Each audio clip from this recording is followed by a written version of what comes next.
Salute to everybody in the building. What's up, y'all? Yeah, we in here late night, man. Late night. Shout out to everybody in the building, man. Let me get this together.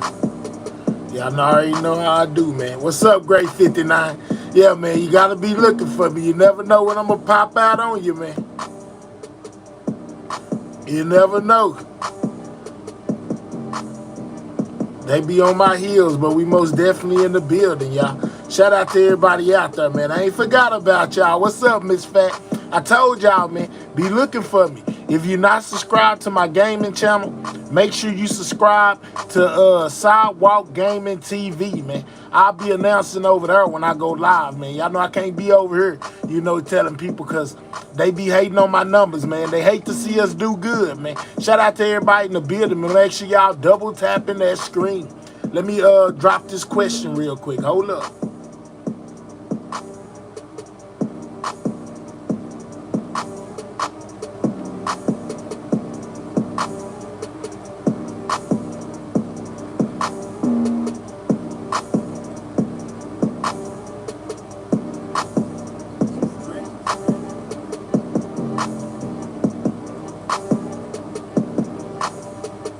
Hold up, let me make sure I spit. Yeah, there we go.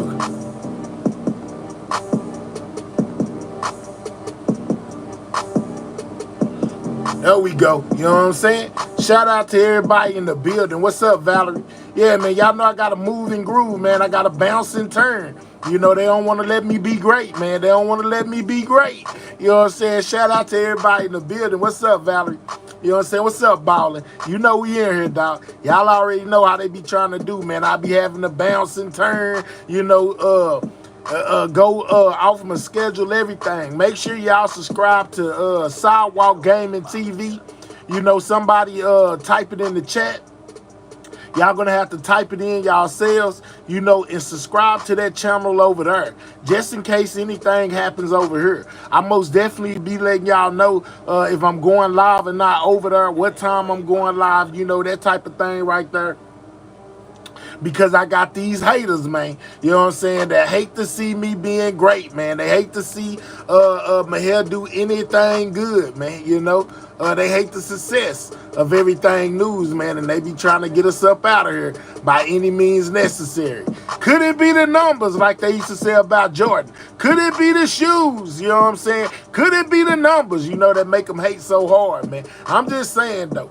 But there is a lot of controversy, guys, when it comes to these Epstein files. You know, first we had Pam Bondi saying, yeah, man, they on my desk. You know, I just got to look over them, then I'm going to release them.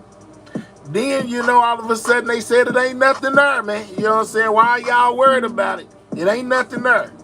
Then we got Trump coming out saying that Obama, you know, and Biden basically made up these files, that they're not real, you know.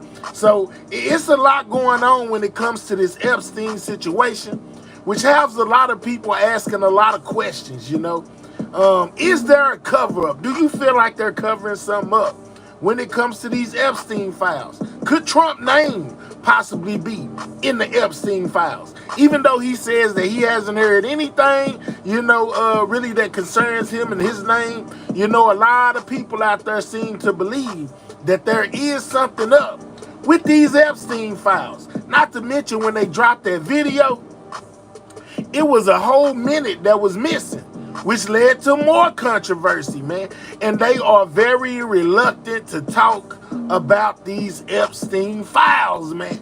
I'm just saying, man, it most definitely makes me wonder. I know it makes a lot of y'all wonder, man, you know, and they're basically putting out things on this situation every day. I'm talking about every day it's in the media. Different channel, different source, you know, everybody's talking about the Epstein files, guys. This is where Trump basically said that the Epstein files were made up by Joe Biden and President Obama. Check this out. No, she's given us just a very quick briefing. and in terms of the credibility of the different things that they've seen. And I would say that, you know, these files were made up by Comey. They were made up by... Well, that he finna tell y'all, but I need y'all to do one thing for your boy, man. Double tap that screen, get those likes up, man. Click the 3 dots, hit the thumbs up. Most definitely subscribe to the channel if you're new, man. We most definitely finna take a look. And my question to y'all is there a cover-up? Do you believe that they are trying to cover something up when it comes to Trump and these Epstein files? Make sure you vote on the poll that's in the chat. Obama, they were made up by the Biden information. You know, we went through years of that with the Russia hoax, with all of the different things that we had to go through. We've gone through years of it, but she's handled it very well, and it's going to be up to her. Whatever she thinks is credible, she should release. Yeah. No, she's. They said that it wasn't anything to find at first. Now Trump has circled back and said, well, you know, if there's anything in these so-called alleged files that Pam Bondi finds to be credible, then she should drop it. That ain't what he was saying at first. She's given us just a very quick briefing, and in terms of the credibility of the different things that they've seen, and I would say that, you know, these files were made up by Comey. They were made up by Obama. They were made up by the Biden information. You know, we went through years of that with the Russia hoax, with all of the different things that we had to go through. We've gone through years of it, but she's handled it very well, and it's going to be up to her. Whatever she thinks is credible, she should release. Yeah. That was the latest from the president today. He also said a little bit more, man. Like I told y'all, social media has been buzzing, man. People calling out Trump over these files. Listen to what D.L. Hugley had to say. Even the stuff that we know did happen or was alleged that happened is disturbing. His affinity and his relationship with a known pedophile is troublesome. The fact that a 14-year-old girl accused him and Epstein of... Oh, man, did you hear that? Accuse him and Epstein, a 14-year-old girl, man. Double tap that screen, man. Get those likes up. We 235 deep and only got 25 likes. All you got to do is click those 3 dots and hit that thumbs up, man. Subscribe to the channel if you are new. This is D.L. Hugley breaking it down on what's going on, what he feels is going on with these files, guys. Doing something inappropriate with her. So even the stuff we know, the stuff that he's openly said, the stuff that's on the record, should have been disqualifying to me. But DL, I got to tell you, and again, no dog in the fight. I've talked to, there are 2 people in particular who are not even associated, and they have had access to this, and they say that, yeah, Trump's name is mentioned, but there is nothing untoward with respect to Trump. Oh, so they say Trump's name is mentioned in the files. Could that be why they're not coming out? I'm trying to figure out what's the motivation here. Michael Wolff says that he's seen the pictures with Trump in them. Michael Wolff says that, right? So you have all these people on the periphery. But the truth of the matter is, does this seem like the kind of thing he wouldn't do? Even the things he said have been disturbing. His like for young girls, he said these things. So let's be clear: does Donald Trump seem like the kind of man who wouldn't do it? And anybody who's being honest. Anybody who's being honest would say that that's not true. But one of the people I can tell you is not a Trump supporter. And I'm getting this consistently. Yeah, his name's mentioned, but... Not so fast, Josh. Everybody didn't already know. It's some people that this is brand new to. You knew. A lot of people didn't know. Or a million others. And it's mentioned a few times, but there's nothing untoward. The standard needs to be clear. Even being in proximity to somebody who's that troublesome to me is worth looking into. Somebody that troublesome, that they were in that close of proximity, they hung out with each other, they clearly liked each other. Do you think that honestly in your heart of hearts he isn't the kind of man that would do it? And the other thing that's particularly disturbing is how much Republicans have talked about wanting to protect kids. The list should be outed just to show that he didn't have anything to do with it and that nobody else had anything to do with it. Y'all brought this list up. It was them that used this as a cudgel. It was them that used this as an issue. And now all of a sudden they're voting against people seeing it. If your was hanging around, and you notice consistently what I said about puppy, if your was hanging around a pederast and a pedophile, we need to know. Period. Either you hang around with pedophiles or you don't. And I think if you do, you should be disqualified from any public office. That's just me. You should. You should. But now, if they thought it... DL says that if you hang around with people who prey on little ones, you shouldn't even be able to run for office. I agree. You know what I'm saying? They say birds of a feather flock together. That's what they say. Would hurt their political enemies. It would be no prize. Stop putting it on Bondi. If he wanted her to release it, she'd do it. Even the stuff that we know did happen or what. He says that if Trump wanted Bondi, you know, basically to release those files, they would be made public immediately. So stop putting all the blame on her. You know what I'm saying? I'm just saying, man, it is a lot going on when it comes to this Epstein situation. We need 100 on those likes, man. Click the 3 dots, hit the thumbs up. We ain't done yet. We just getting started, man. Make sure you double tapping that screen, man. That's how you hit the like button. It is most definitely free, guys. It is free. Let's go here. The Attorney General briefed you on the DOJ and FBI review, the findings of that review. The Attorney General briefed you on what? On the DOJ and FBI on what? review. On what subject?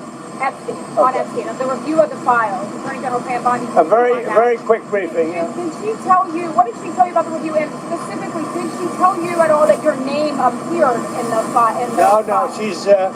She's given us just a very quick briefing, and in terms of the credibility of the different things that they've seen, and I would say that, you know, these files were made up by Comey, they were made up by Obama, they were made up by the Biden, we went through years of that with the Russia hoax, with all of the different things that we had to go through. We've gone through years of it, but she's handled it very well.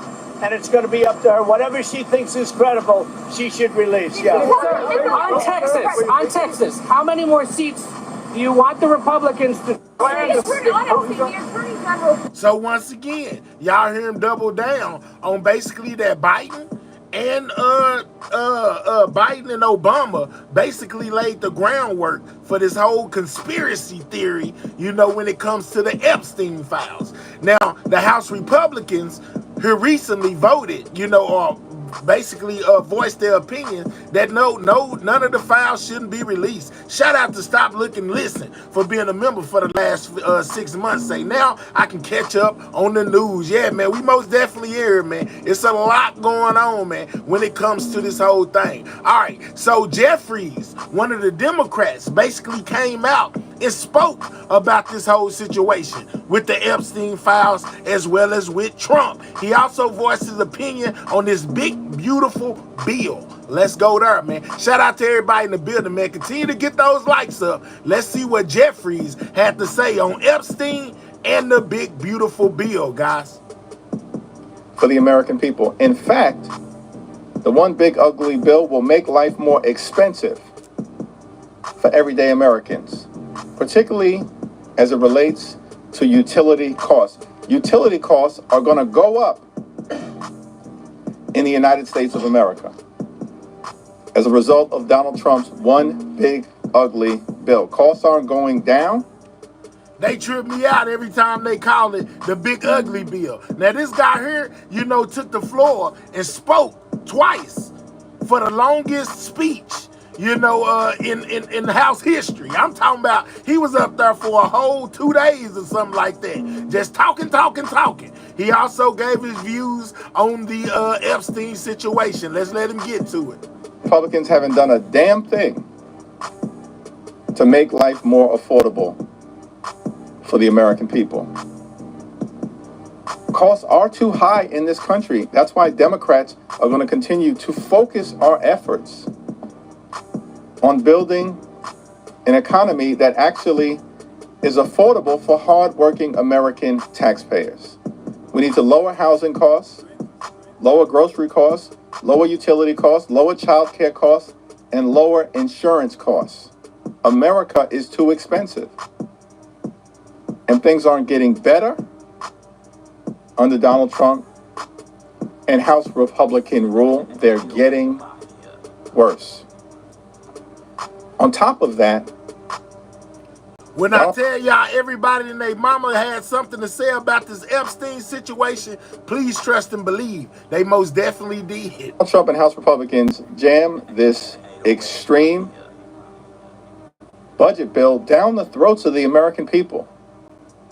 They will hurt millions of Americans who are going to lose their health care as a result of the one big ugly bill. Hospitals will close, nursing homes will shut down, community-based health clinics will not be able to operate, and everyday Americans in every state in this country are going to die.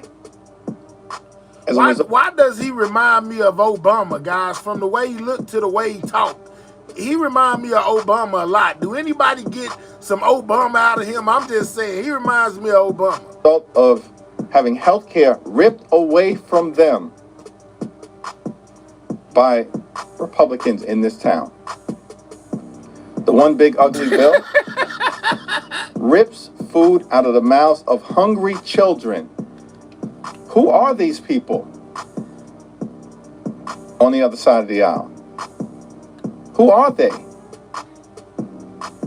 And on top of it all, ripping health care away from the American people, the largest cut to Medicaid in American history.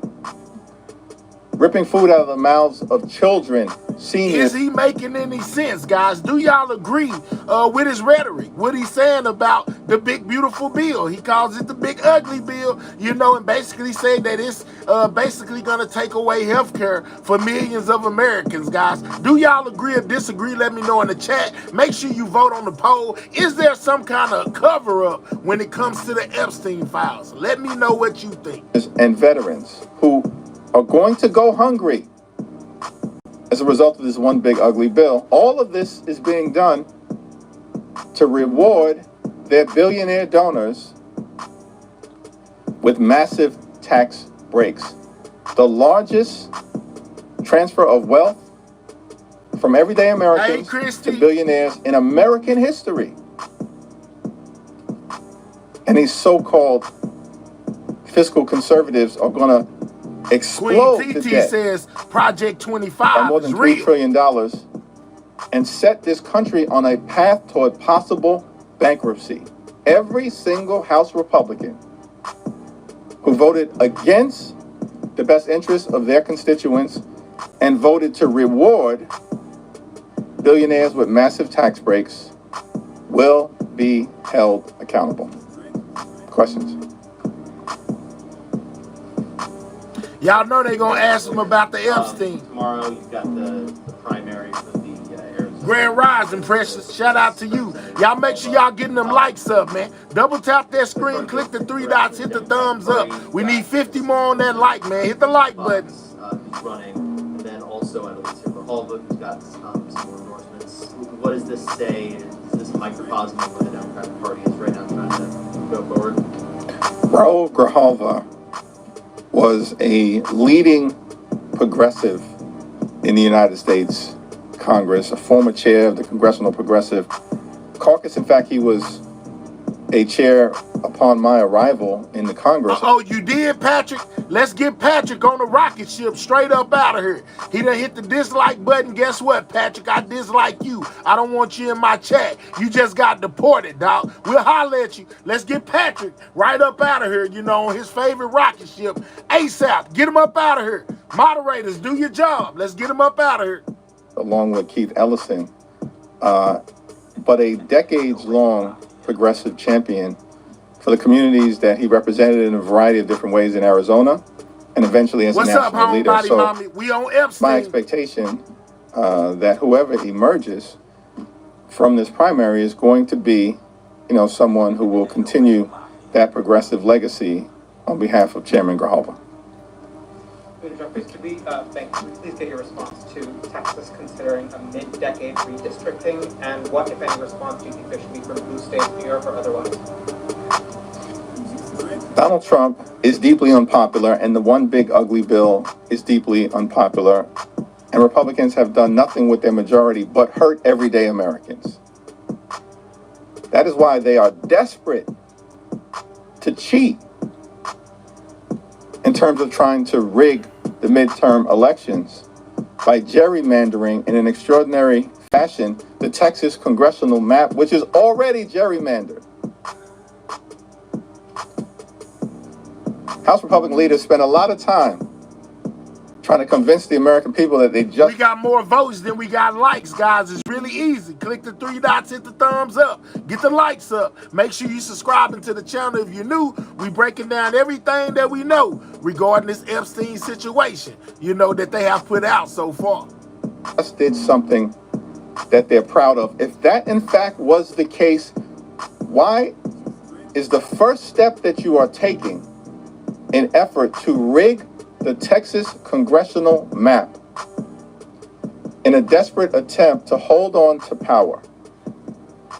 In this country, in the United States of America, elected officials should earn the support of the voters that we hope to represent. Republicans want a country where politicians choose their voters, not the other way around. It reeks of desperation, and we're going to do everything that we can do in Texas and beyond to respond. Thank you, Leader. No doubt New York is going to play a big role in who controls the House next year. We've had Republicans tell us that the nominee for New York City mayor is a gift for Republicans in New York State. Do you think he's a political actor? Donald Trump is a gift to Democratic prospects in Virginia, New Jersey, and in the midterm elections next year. Thank you. 2 questions. One, will you be meeting with Mr. Mamdani? He's going to be here in D.C. this week. So one is, will you be meeting with him when he's here, or when will you be meeting with him? And 2, do you agree with Cuomo's essentially thought or request that candidates who are not leading drop out by September? I'm scheduled to meet with the Democratic nominee at the end of the week back home in Brooklyn. Haven't had a conversation with Eric Adams or Andrew Cuomo since the primary, and have no current plans to do so at this moment. Hey, y'all, we 20 likes away from 100. Make sure y'all click those 3 dots, hit that thumbs up. Get the likes up, guys. Make sure you subscribing to the channel if you're new. Tonight, we talking everything Epstein. You know, this guy, he kind of talking about the big, beautiful bill. We already been on that situation. I'm interested to see what he had to say about Epstein before we move along. Man, do you think that it's a cover-up going on? I'm asking. I'm not telling you, I'm asking you a question. When it comes to the Epstein files, do you believe that there is a cover-up, guys? Thank you, Jeffries. I have one policy question. What is your reaction to President Trump issuing a ultimatum to Putin to end the war in 15 days in Ukraine? I see a lot of yeses out there. I see a nah. I see a bunch of yeses, man. They believe it's a cover-up. Make sure you vote on Vladimir the chat. Putin has spent Make the sure entire you vote year in the chat. punking Donald Trump and the Trump administration. Donald Trump promised many things to the American people and continues to betray the American people and break promise after promise after promise in a whole lot of areas, including Donald Trump's promise that there would be peace in Ukraine on day 1 of his presidency. Yeah, that most definitely didn't happen, nor did he stop the situation. Well, it's the same situation, Russia and Ukraine. He wasn't able to stop it. Now I hear that we supposed to be supplying them with things that they need in order to battle Russia over there. That's what I heard, you know, according to the news. But right now, we on Epstein. Presidency. How is that working out? Donald Trump has spent the first 6 months of his presidency playing footsie with Vladimir Putin. Playing footsie. And the response from Vladimir Putin, a sworn enemy of the United States of America, has been to unleash terror on Ukrainian children, communities, and civilians. Donald Trump has zero credibility in this area. Is he just now figuring out that Ukraine is a friend to the United States of America and Russia is an enemy? Is he just now figuring out that the United States should always stand on the side of democracy, freedom, and truth, which is standing with Ukraine as Come on, y'all killing me with this like button. Let's double tap that screen or click those 3 dots, hit that like, man. We need as many likes as we got people in the building, y'all. You know what I'm saying? Show out tonight on that like button by clicking the 3 dots, hitting the thumbs up, man. We talking about everything going on in media regarding the Epstein files, guys. opposed to standing on the side of authoritarianism, tyranny, and propaganda, which is what he's been doing by standing with Russia and Vladimir Putin? Is he just now figuring this out? Congress has to act independently in this area, and we should sanction Russia and continue to keep the pressure on Vladimir Putin and Russia, a sworn enemy of this country, until the Ukrainian people are able to achieve victory for themselves, our NATO allies in Europe, and the free world. Leader Jeffries, I want to get your thoughts on the Genius Act and CBDC Surveillance Act. Do you support those? Will you advance those? Yes, my expectation to have a conversation about the crypto legislation at the leadership meeting that we have today at 5:15, and then at the steering and policy meeting, and then at the Democratic caucus meeting tomorrow morning, and I'll articulate a position on both pieces of legislation thereafter. Thank you, Mr. Leader.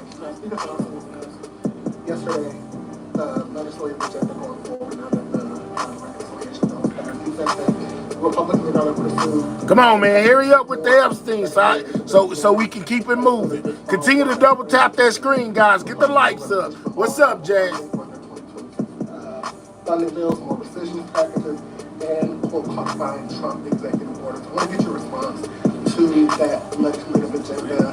How will Democrats continue? Man, I swear that dude, and that same thing I said, Joe Black, he reminds me a lot of Obama. That just passed is so unpopular. Do you think that it's wise to pursue additional party line pieces of legislation?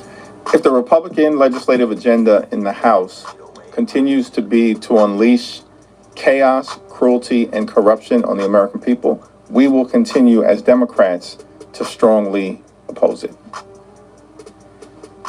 Over the last few days, a number of members of your caucus have been posting and engaging in some of the discourse about Jeffrey Epstein. There we go. Is it appropriate for your members to be doing so? Do you want to see any action on that front? The American people deserve to know the truth, the whole truth, and nothing but the truth as it relates to this whole sordid Jeffrey Epstein matter. We most definitely deserve to know the truth, the whole truth, and nothing but the truth, so help you God. You know, when it comes to this situation. A lot of people want to know. A lot of people are interested. They want to know what Jeffrey Epstein had going and who he had it going with, you know. And I agree with him right there when he says we most definitely deserve clarity, y'all. Y'all make sure y'all voting on that poll in the chat and also hitting that like button and subscribing if you're new.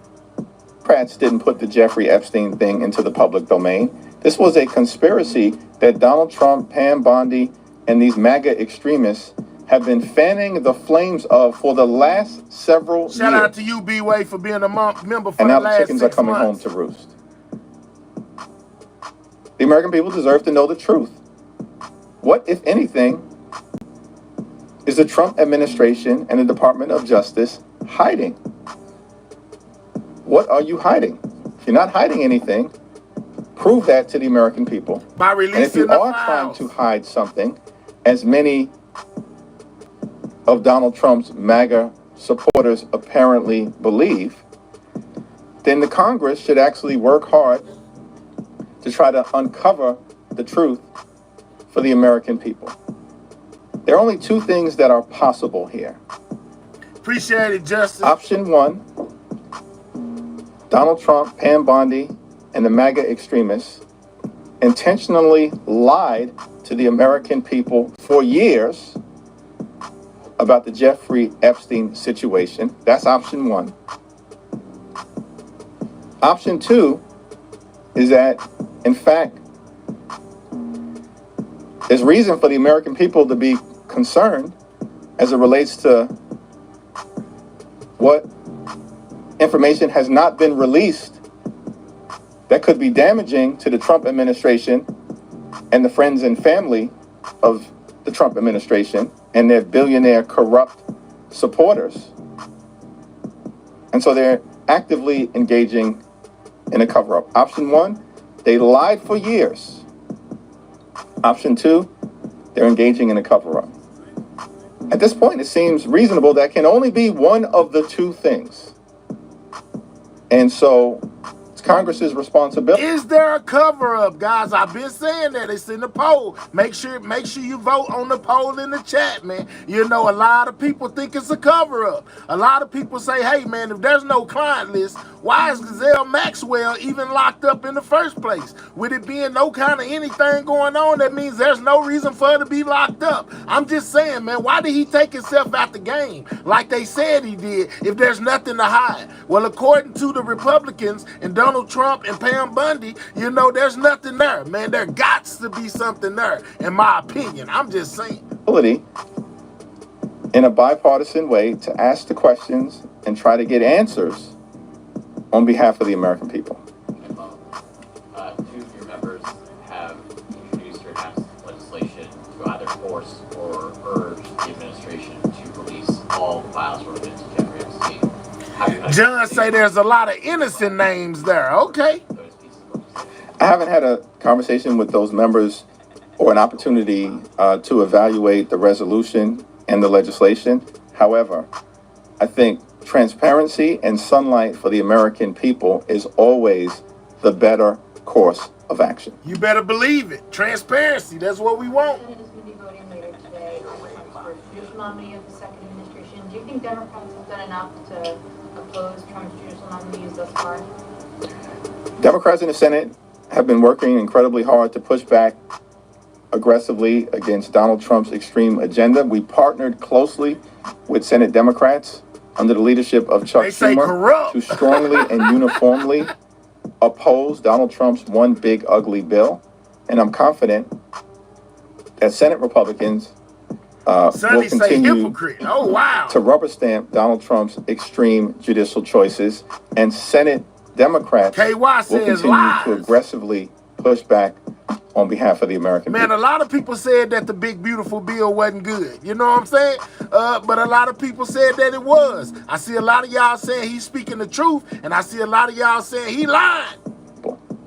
This whole situation that America has found itself in over the last 6+ months has been one big corrupt, chaotic, and cruel project that has been unleashed on the American people.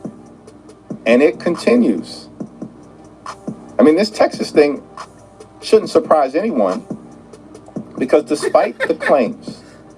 Well, at least y'all let me know I wasn't wrong. Somebody down there put Timu Obama. Man, I said that earlier. If you'll rewind, you'll hear me telling the audience that he reminds me a lot of Obama, from the way he looked to the way he talked. I thought I was tripping, but I see I ain't. Shout out to y'all. By House Republican leaders, that the American people have fallen in love with these extremists in the House of Representatives, and so they're acting upon a mandate. Give me a break. The only reason... Thank you for that gift. The only reason that House Republicans even have a majority right now is because they stole 3 seats from the people of North Carolina. North Carolina is a 50-50 state. Donald Trump narrowly won the state in 2024. Hey, we got 700 people in the building, guys. Can we get 200 on the like? Click the 3 dots, hit the thumbs up, subscribe to the channel if you're new, man. It's a Democratic governor, a Democratic lieutenant governor, a Democratic attorney general, Democratic elected officials across the state of North Carolina who won on the same day. North Carolina is a 50-50 state. The North Carolina congressional delegation, which previously had fair congressional lines, produced a 50-50 congressional delegation. 7 Democrats, 7 Republicans, as recently as January 2nd of this year. Hey, Karen. That was the makeup of the North Carolina congressional delegation. What happened? Republicans engaged in mid-decade redistricting in a 50-50 state that had fair maps and produced an evenly divided delegation and took it from 7-7, stole 3 seats that were in Democratic hands from the people of North Carolina.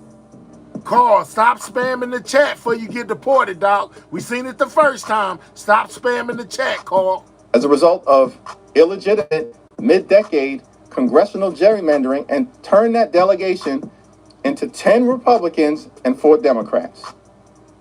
There's a 3-seat difference in the House of Representatives right now when Republicans are at full strength and Democrats are at full strength. 220 Republicans to 215 Democrats.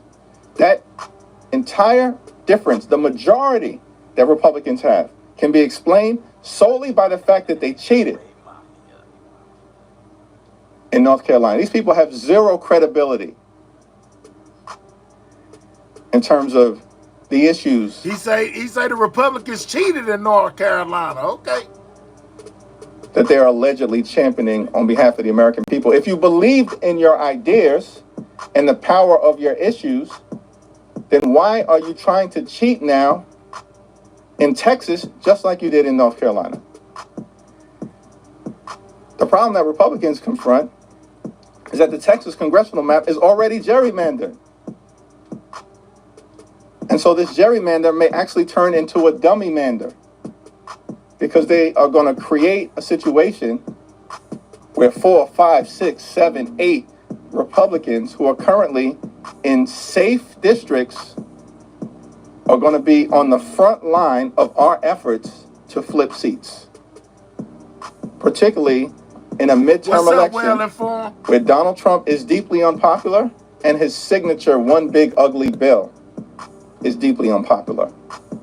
Imagine a group of people, this is how corrupt they are, who in the middle of a search and rescue operation that is taking place in Texas right now, dozens of children drowned to death.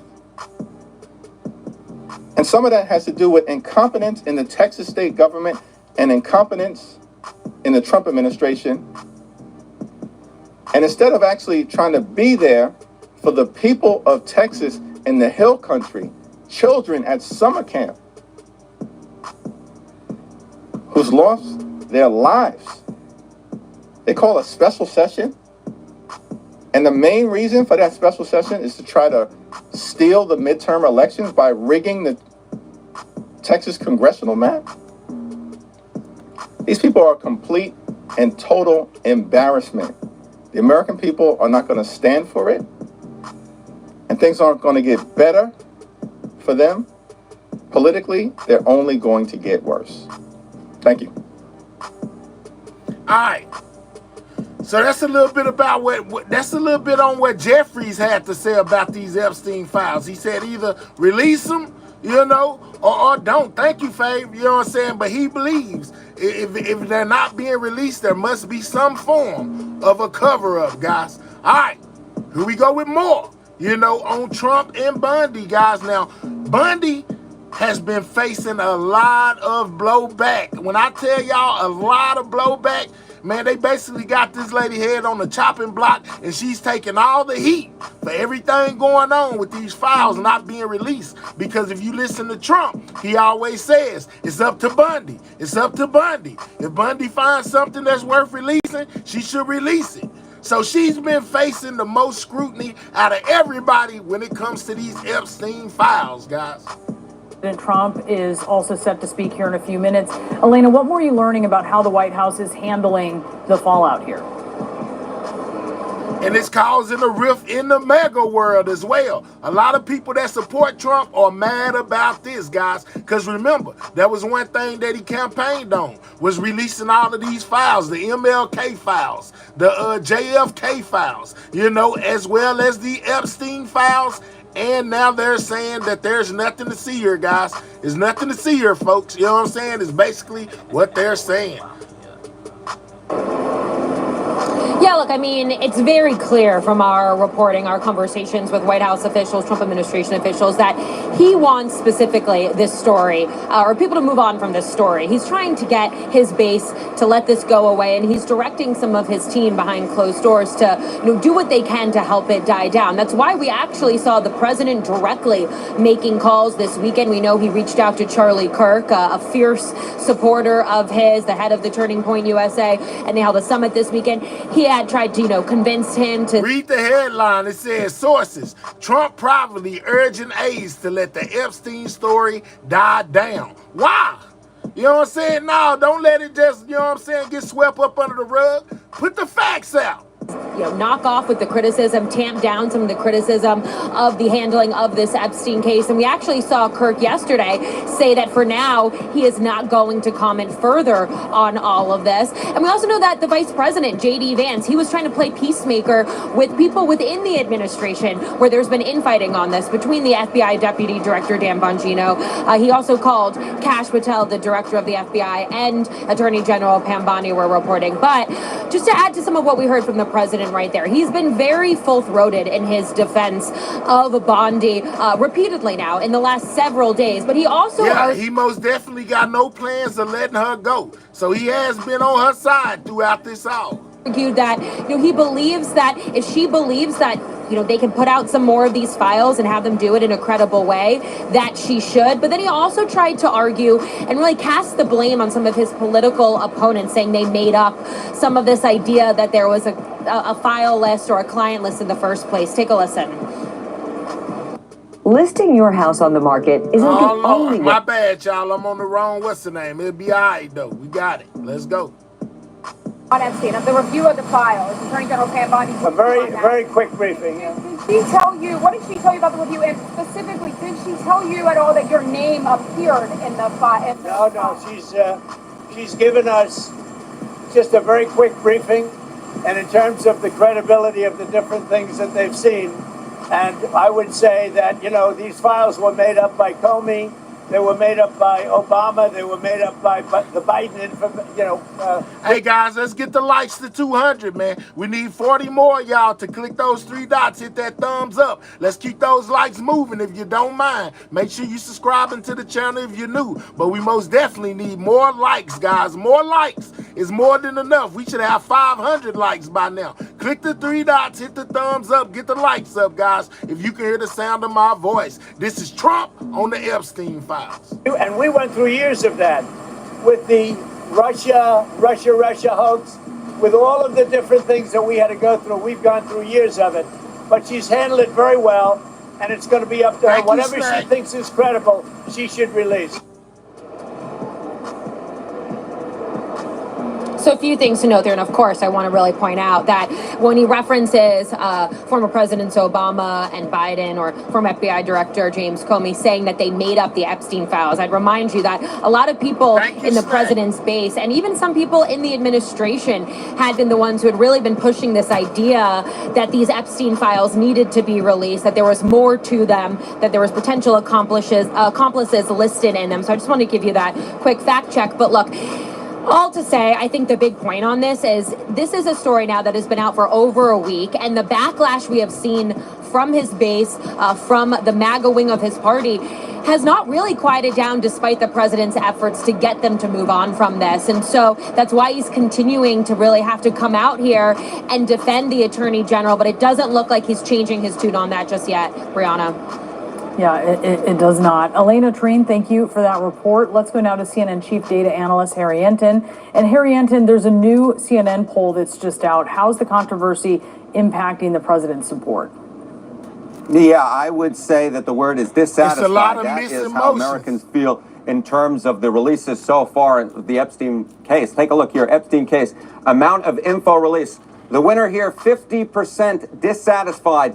Doesn't matter, 29%, not heard enough, 17%. But look at the bottom of your screen. The percentage that are satisfied is just 3%. That's 1, that's 2, that... Nobody's satisfied, guys. Look at their poll. Dissatisfied, 50%. Doesn't matter. 29%, basically 30% of people say it don't matter. 17% says not heard enough. They ain't heard enough. And then satisfied was like, yeah, man, we cool with everything they putting out. A whopping 3%, guys. So a lot of people are not satisfied with what they are putting out regarding Epstein, guys. This is crazy. It's just 3%. I feel like the count on Sesame Street. Just 3% of Americans are satisfied so far with the amount of information released. The clear winner in this particular case is 50%. Half of the public is dissatisfied, at least so far. And are you seeing a big difference between how Republicans and Democrats are viewing this?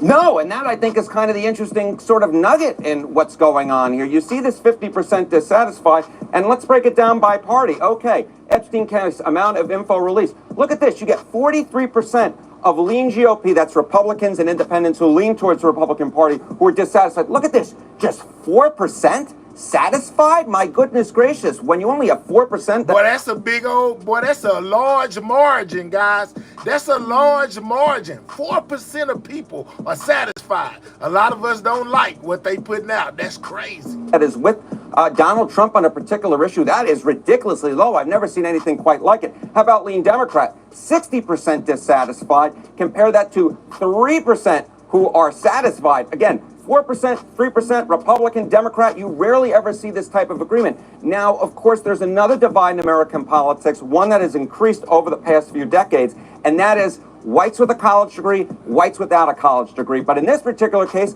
we see agreement. What are we talking about? This Epstein case, amount of info released, dissatisfied, 55% of white college graduates and 53% of white non-college graduates, Donald Trump's historic base, yet the majority are dissatisfied.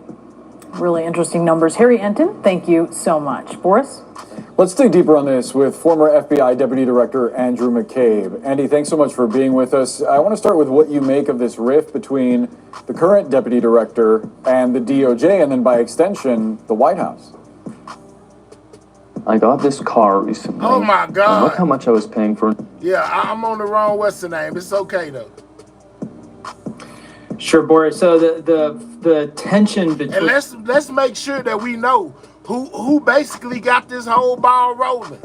It was none other than Elon Musk when he started going against Trump and threw Trump's name out there, regarding the Epstein files. A lot of more people took interest, in what they was going to release, because he basically threw the president up under the bus and said he was a part of it all. Between the deputy director and the AG is really untenable. This is a bad thing for the FBI, bad thing for the Department of Justice, and really not the kind of thing that, in my experience, having worked for many attorneys general, I've never seen anything like this before, and I can't imagine any other attorney general ever tolerating an act of disrespect along the lines of what allegedly took place between Pam Bondi and Dan Bongino in the White House when they got into some trading accusations and some sort of shouting match in front of the president's chief of staff. I can't imagine that happening. DOJ and FBI frequently knock heads on issues and have different opinions about the way to handle investigations, but those conversations always take place in the house, within the family. You never let those things spill over to the public. It's important for the leadership, for the workforce. The people want those files, man. They want the files. Both organizations, that they see the leadership together as one team in which the attorney general makes the final call on everything, period, no exceptions. I wonder whether you think it's likely that Bongino continues in this role, because even though we just heard less than an hour ago President Trump say that he likes Dan Bongino, he has been much more effusive in his support for Attorney General Bondi. It doesn't seem like she's going anywhere. And Boris, that makes total sense, right? It's very hard to replace an attorney general. I mean, he had a hard time getting Pam Bondi, obviously with the problems the Thank administration had you for that initially 20 selecting piece. Matt Gaetz. You don't have any of those sorts of issues replacing a Thank you, Gillian, for that 20. Thank you very, very much. deputy director, as I myself learned. The deputy director can be reassigned, can be removed. Dan Bongino, I would expect, could be convinced to resign if he's leaning that way. He said several negative things about his experience so far, said that he doesn't like the job, that sort of stuff. So I find it almost hard to believe that Dan will be able to continue in that role with all of the drama that they've put forth in the last week, on top of his already fairly negative reviews about the role. He's a guy that is going to have a hard time getting the confidence of the workforce because he's not an FBI agent. He doesn't come from the organization, and this certainly has not made that any easier for him. Just a moment ago, you were being self-deprecating, saying that it was easy to find a replacement as Deputy FBI Director, but there was something that President Trump said this afternoon that I found interesting, and I wanted to get your thoughts on, because he suggested that in a White House briefing in which he was presented evidence regarding the Epstein files, he found whatever was in the briefing to not be credible, and he charged that James Comey, among others, had something to do with that information not being credible, insinuating perhaps that it was tampered with, that they made up these files. Like that video was tampered with, where there was a minute missing out of the footage. I'm just saying, man, there's a lot going on with this Epstein situation, man. Do y'all think it's a cover-up? Let me know by voting on that poll in the chat, guys. You took over as acting FBI director when Trump fired Comey back in May of 2017. It wasn't until summer of 2019 that Jeffrey Epstein was even arrested. So I wonder if at any point while you were serving in the Bureau, whether as deputy or as acting director, you came across any information at all related to Jeffrey Epstein. So this guy here used to work in the FBI. You know, he would know a little bit more than the rest of us. Let's see what he says. Yeah, short answer, Boris, is none. Not in any way. And there's when you understand the timeline, it makes perfect sense, right? Epstein's initial investigation by local authorities and the FBI in southern Florida ended with an indictment in 2008, I believe, if I have that year correct. And that was the indictment that was mysteriously, essentially given away by then U.S. Attorney Alex Acosta, who then later served in Trump's first term as his Secretary of Labor. So Mr. Acosta basically washed the case away with what we call a non-prosecution agreement, in which Epstein was able to plead guilty to two very minor local offenses and serve a pretty relaxed form of incarceration. I like that what Moonface says. Moonface says the fact that they're claiming their opponents wrote the list is proof that there is something on that list that will hurt Donald Trump. Allegedly. Let's go. For 18 months. There was no activity, investigative activity on Epstein until 2019, as you indicated, when the Southern District of New York opened the investigation that ultimately landed him in jail and where he killed himself. So Jim Comey was not in the FBI when the early investigation was tanked by Alex Acosta, or the later one was started by Jeffrey Berman, who was the attorney, the U.S. attorney in the Southern District at the time. So that allegation is absolutely preposterous. That's standard Donald Trump, whenever he's in trouble, to start to throw rocks at Jim Comey, Barack Obama, myself, our former colleagues. We just expect that now and disregard it. What's up, Yaya? Andrew McCabe, always appreciate your time. Thanks for joining us. All right, so, you know, according to the one of the former FBI agents, he says, you know, he didn't see much when it came to the Epstein files, even in his time of working with the FBI. Basically says that Trump's defense mechanism is blaming other people. You know, when it becomes too hard, he blames Obama. He blames Biden. He blames the FBI people that was working before, you know, his administration came.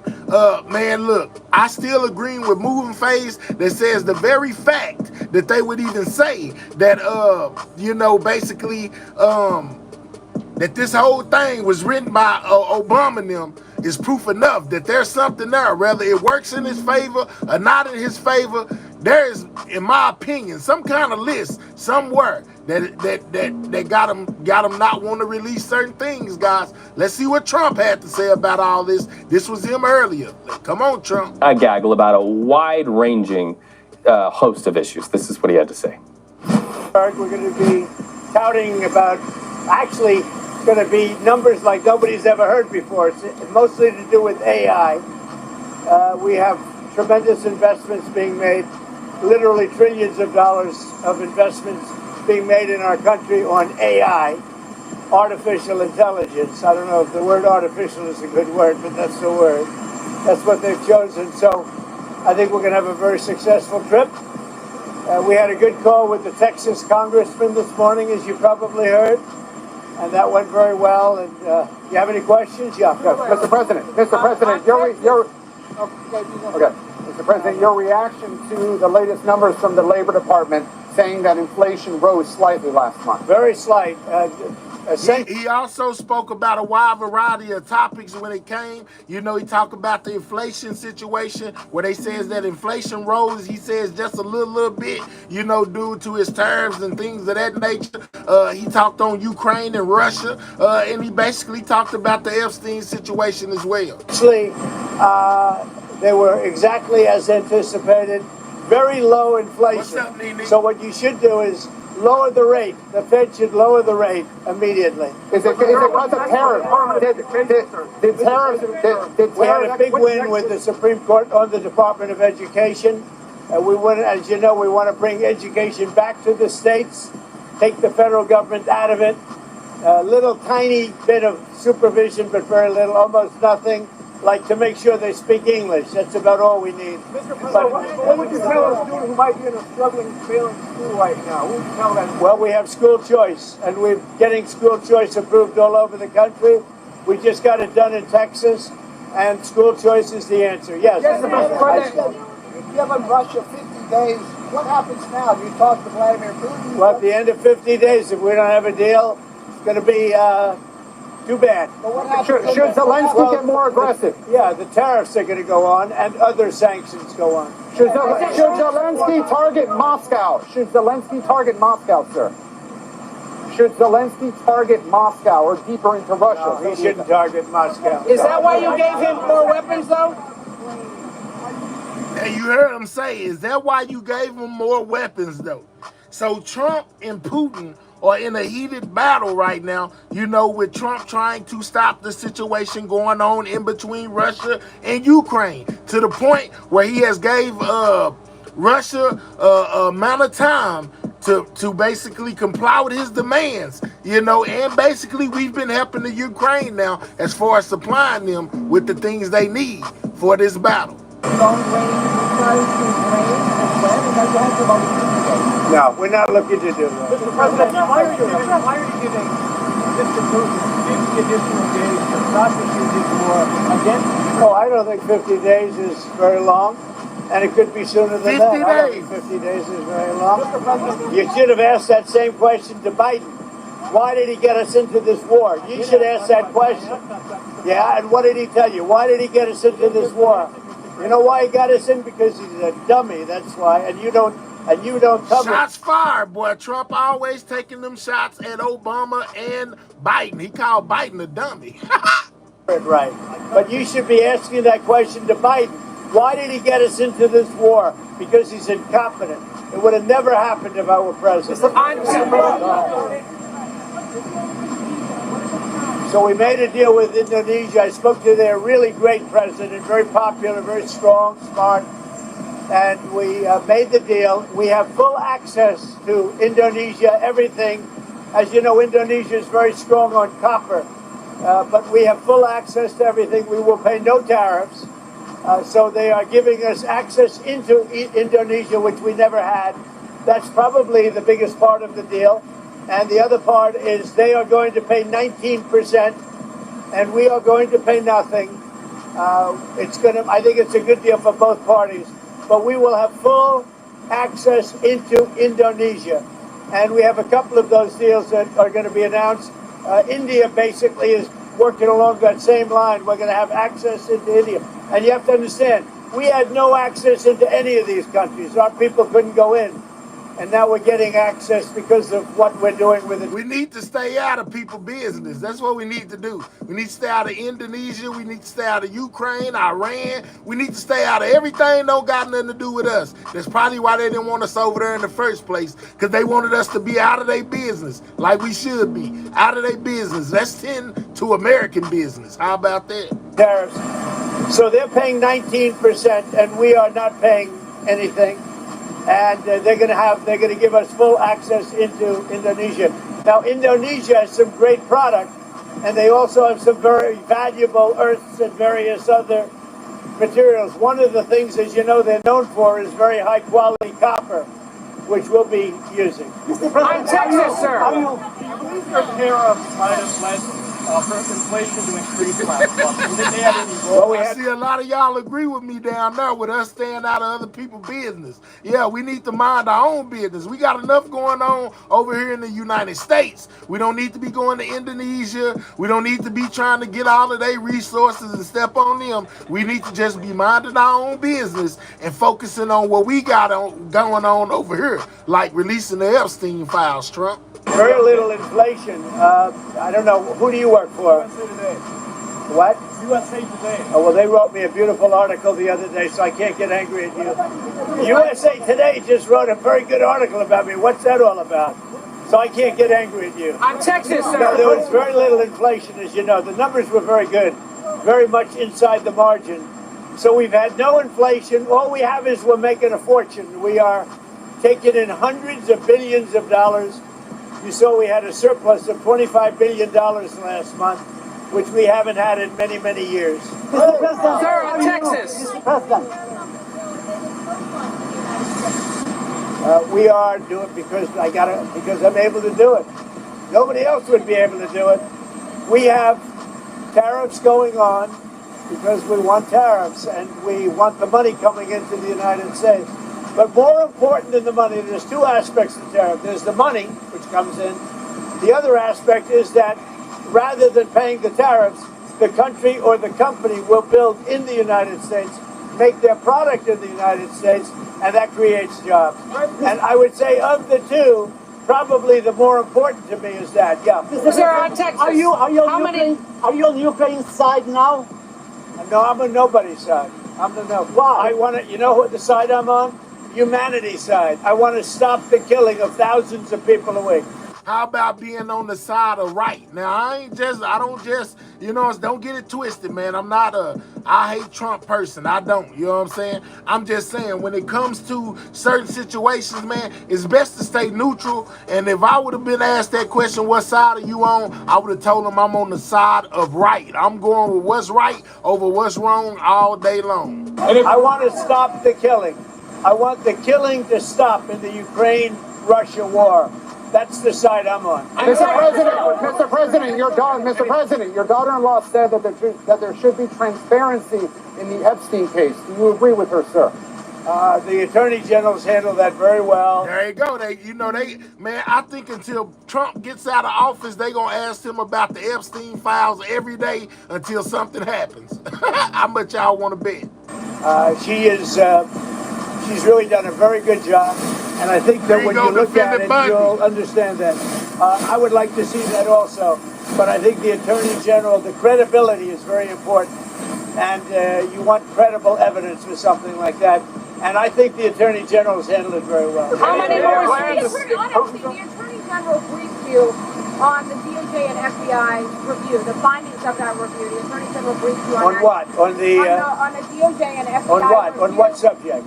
Epstein. On Epstein. Christy, I don't think they asked Biden so many questions about Epstein, because Biden didn't campaign on releasing these files. Trump did. You heard him and his team saying, hey, we're going to be very transparent. We're going to release this. We're going to release that. We're going to release this over here and that right there. I think had they not did that, then people wouldn't be pressuring them so much to release what they said that they would release. That's why they wasn't asking Biden all these questions. Files. Attorney General Pam Bondi. A very quick briefing. Did she tell you, what did she tell you about the review? And specifically, did she tell you at all that your name appeared in the file? No, she's given us just a very quick briefing, and in terms of the credibility of the different things that they've seen, And I would say that, you know, these files were made up by Comey, they were made up by Obama, they were made up by the Biden, you know, we went through years of that with the Russia hoax, with all of the different things that we had to go through. We've gone through years of it, but she's handled it very well, and it's going to be up to her. Whatever she thinks is credible, she should release. Yeah. On Texas, how many more seats do you want the Republicans to draw? 5. And then what if California, New York, Illinois, and other blue states? Yeah, well, that's decide to do okay this? too, but 5. I think we get 5. And there could be some other states. We're going to get another 3 or 4 or 5 in addition. Texas would be the biggest one, and So that'll be 5. are you calling then for a complete redrawing of the congressional map ahead of No, next week? just a very simple redrawing. We pick up 5 seats. And But where we is it? have a couple of other states where we'll pick up seats also. What's your tariff rate for the EU? Well, when he was in my office, I told him he's doing a very bad job. He's way late. That's why I call him too late. Jerome Powell is too late. He's way late. Interest rates should be coming down. We have a very, very successful country. We should have the lowest interest rate anywhere in the world, and we don't. Jerome Powell has done a terrible job, and frankly, I don't think he could do a worse job. He's called everything wrong. So they had a report come out the other day, 71 different economists, and me. You know who was right? Me. Mr. President. Did you know that? I was right. Trump say, you know who was right? Me. Because I'm the president. I'm always right. Mr. President, are you going to appoint Mr. Powell to another term as Fed chair? You must be kidding. What's up, Miss B?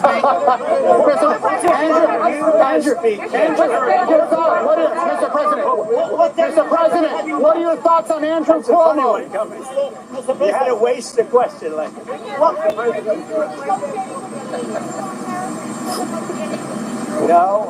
We are talking to the EU, and we're making progress. But look, you know, we already have a deal with the EU. It's called the letter that was sent out. I think it was 30%. That's the EU. But we, at the same time, we are talking to Andrew Cuomo. No, go ahead. Well, Mr. President, your reaction to Andrew Cuomo staying in the New York City mayor's race. Andrew Cuomo staying in the New York City mayor's race. I think he should stay. I think he has a shot. Would you prefer him over... Well, I don't want to say. You know, I'm a Republican. He's a Democrat or an independent. No, I think Andrew would have a good shot of winning. He's got to run a tough campaign. He's running against the communists. I would think that he would have a good shot of winning. Tell us about your trip to Scotland, sir. What are you going to do on your trip to Scotland?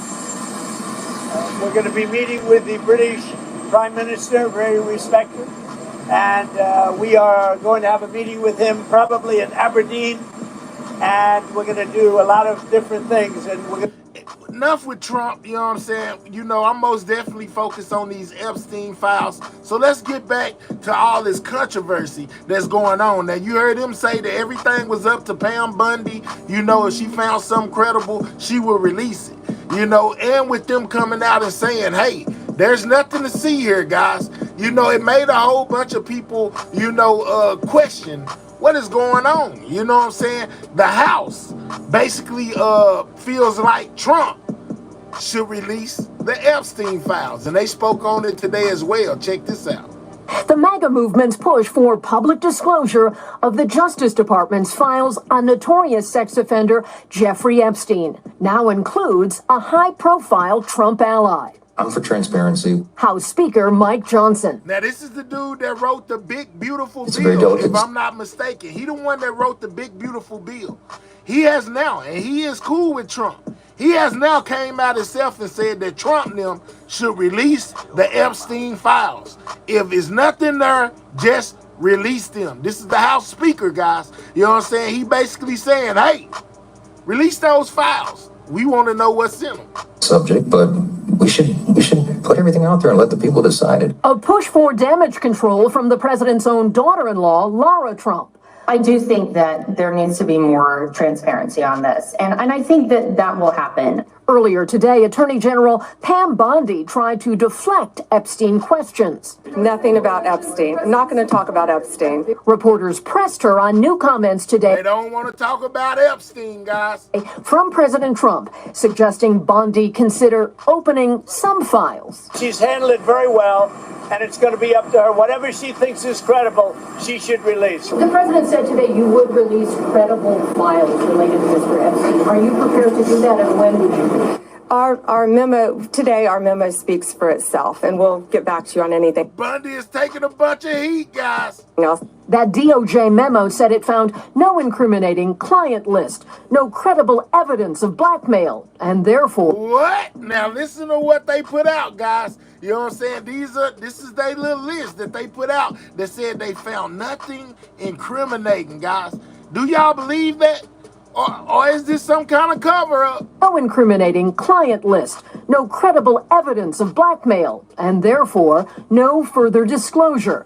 That stunned some Trump supporters because she had said this in February when asked about a client list. They're never gonna let her live this down. On my desk right now to review. Then her push to clarify. My response was, it's sitting on my desk to be reviewed, meaning the file along with the JFK, MLK files as well. That's then she had to clean it up. What I meant by that. The controversy lit a political wildfire in MAGA world. Make some noise if you care about the Jeffrey Epstein scandal.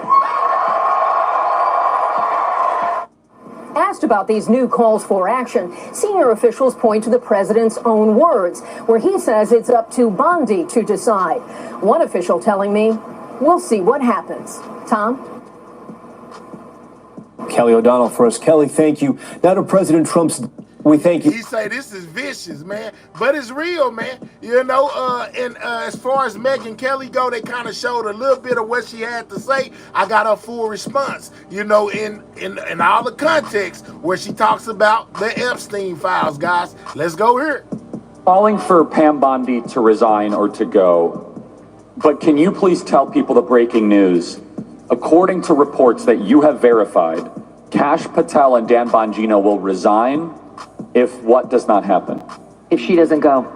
So I only have it on Bongino. Kash Patel, which is the leader of the FBI, is talking about resigning if Pam Bondi isn't kicked out of MAGA. You know what I'm saying? If she ain't removed from her job, they talking about departing from Trump's team. Oh, wow. It's some division going on over these Epstein files.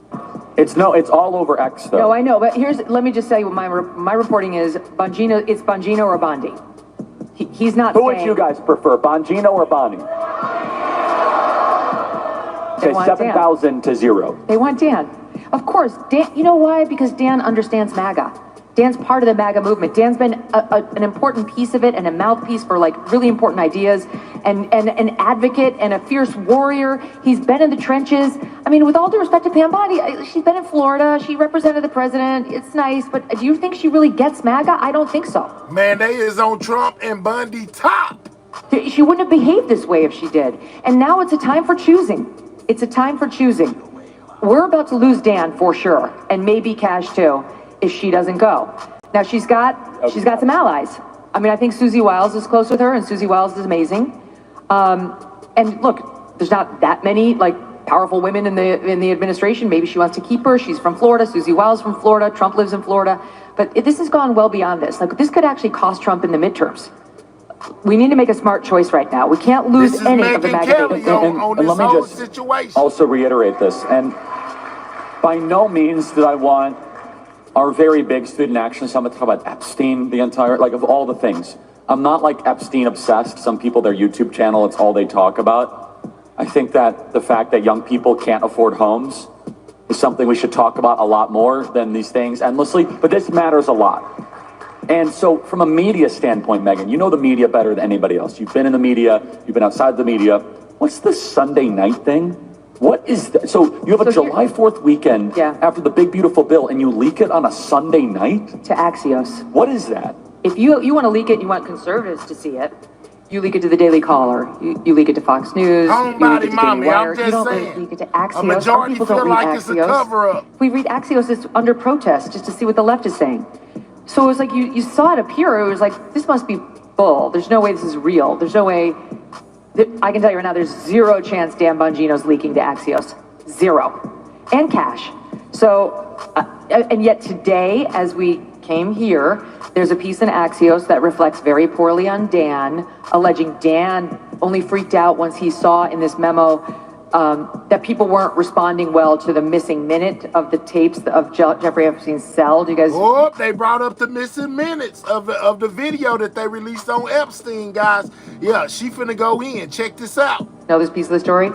And that he went into a meltdown like a little child and then threw a hissy fit. So my point is not to weigh in on the truth or falsity of that. It's false. But it is to point out that's clearly a Bondi leak. Very clearly that's a Bondi leak. So what's clear to me from this, as a member of the media, is Bondi leaked the memo to Axios, and Bondi's doubling down by trying to get Axios to dump on Dan and trying to make him be the fall guy and or Cash be the fall guy. And she will not face the cameras. If she means what she says, fine, come out and defend it. To Dan's credit, he went on Fox a couple of weeks ago, and he got beaten up pretty good for this, and said, I think Epstein killed himself. And the base went nuts. The base doesn't believe that. But he's like, if you got other proof, show it to me. Well, if he faced the cameras and did it. She hasn't. I'm open to it if that's true. Why don't you just tell us the prisoners' names who are on the same cell block as Jeffrey Epstein? There's a lot. No, that's You BS. see? I'm sorry. The President of the United States, figure it out. What do you have? Everybody's talking about this Epstein thing. I told y'all, man. He went as far as to say, hey, you know, if you don't want to tell us nothing else, tell us who was on the cell block so we can go interview them. For federal prisoners, tell us who the other prisoners were if no one had access to it, because all of a sudden if we find out some of these prisoners had suspicious intel ties, what I'm getting at is at some point we want answers at some point. Yeah, answer the questions. That's it. I don't want to talk about this as long as we have, and like we have this amazing summit and we've spent all these resources and planning. But Charlie, wait, let me just make the case for talking about it, because it's funny, because you look back at the past, Dan and Cash talked about Epstein all the time when they were in my business. Well, that's the point, is that hasn't been a shtick of mine. Mine either. I talked about it when it's bubbled up. Right? Same. But I am a lawyer by training, and I can smell BS when it's being shoveled to me. And it's very obvious to me right now that we've got spinners trying to mess with us in Washington on a story that is important, and here's why. Yes, obviously, child sexual abuse matters. And if we have some ring of pedophiles running around, outside of Hollywood, we need to know. But here's why it does matter, it's worthy of discussing at a place like this. It's about transparency. One of the main reasons that we voted Trump in was because we wanted real answers on real stories, and we didn't want to be BS'd anymore with a bunch of nonsense from our government that treated us like a bunch of stooges, right? Thank you. And I believe Trump is still loyal to that mission, and maybe the people who are behind that memo are loyal to that mission too, but this ain't it. That would require, especially on a story they know the base has been led down with a trail of breadcrumbs to believe something else for years. This is a story, the only way to end it, if that's your goal, is you stand in front of those cameras and you take every single question your biggest critics have for you. So let's go through a battle plan. Let's say you're senior advisor to the president. What is the 1, 2, 3 sequencing? Press conference, you would get rid of Bondi. What else to get us back on track towards transparency? I think the DOJ should immediately move to unseal all the Epstein documents in the 7th District of New York. Yeah. I do too. Everything. I think all of us think the same way. I think they should unseal those documents and put them out to the public and let us decide if there's things there that should be looked into or not. But at least give us the choice. Don't make the choice for us. Release those files. Everything except sexual assault material. I think every file should be released to the public the same way as the JFK files. Let the American people decide. Put them out there, because if there's nothing in there, then we can see there's nothing in there. Now listen, people who are truly conspiratorial, who will just never believe anything other than Jeffrey was murdered and there's a ring of pedophiles, they won't be satisfied, and that's fine. You're entitled to believe that.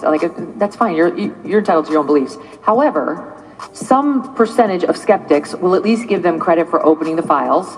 And we could have a situation where they open the files and Dan and Cash stand there and say, I don't know what was taken out of here before we got here.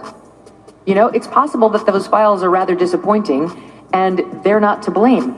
I don't know. Or it's possible, I just got to say this for the record, it's also possible that Jeffrey Epstein was an absolutely disgusting predator who loved just the barely legal types and did take advantage of them and didn't actually farm a bunch of girls out to a bunch of men. It's possible. And I'll say this on it.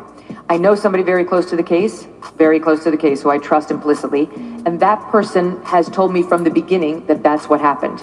That Epstein was very into the girls who looked like 13, but he knew he had to hire the ones who were like 17, 18 to come in and give him massages that had the so-called happy ending, and that was really his thing. And there are over 1,000 of those. No, I get that, but I think what people want to know is what other powerful people were involved. Yeah, we've heard all the names who went to Right. Exactly. They want to know what powerful people were involved with these massages along with Epstein, and why aren't they in jail? That's exactly what the people want to know. Epstein Island. Who went to Epstein Islands? Who specifically went on the plane? Who stayed for more than a night?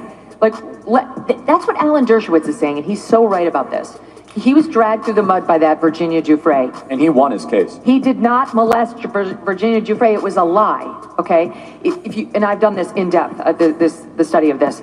His name was suggested to her by somebody who thought she'd sell more books if she named a famous guy, and it was suggested to her, how about Alan, who Jeffrey knew because Alan represented him when he got arrested for transportation of a minor in prostitution.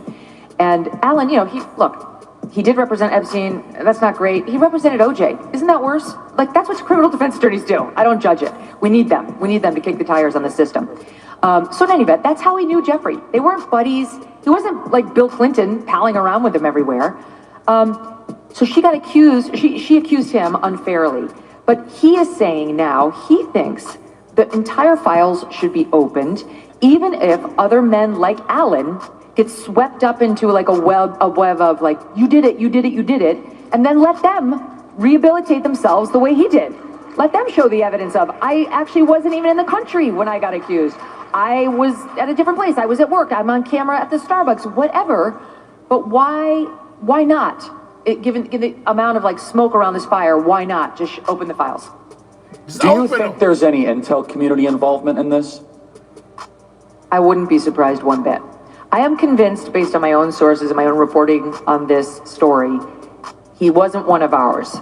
So he was an American, which leads basically three options: MI6, Saudi, or Mossad. Yep. Which one would you choose? I guess Mossad, given his connection to Ghislaine Maxwell.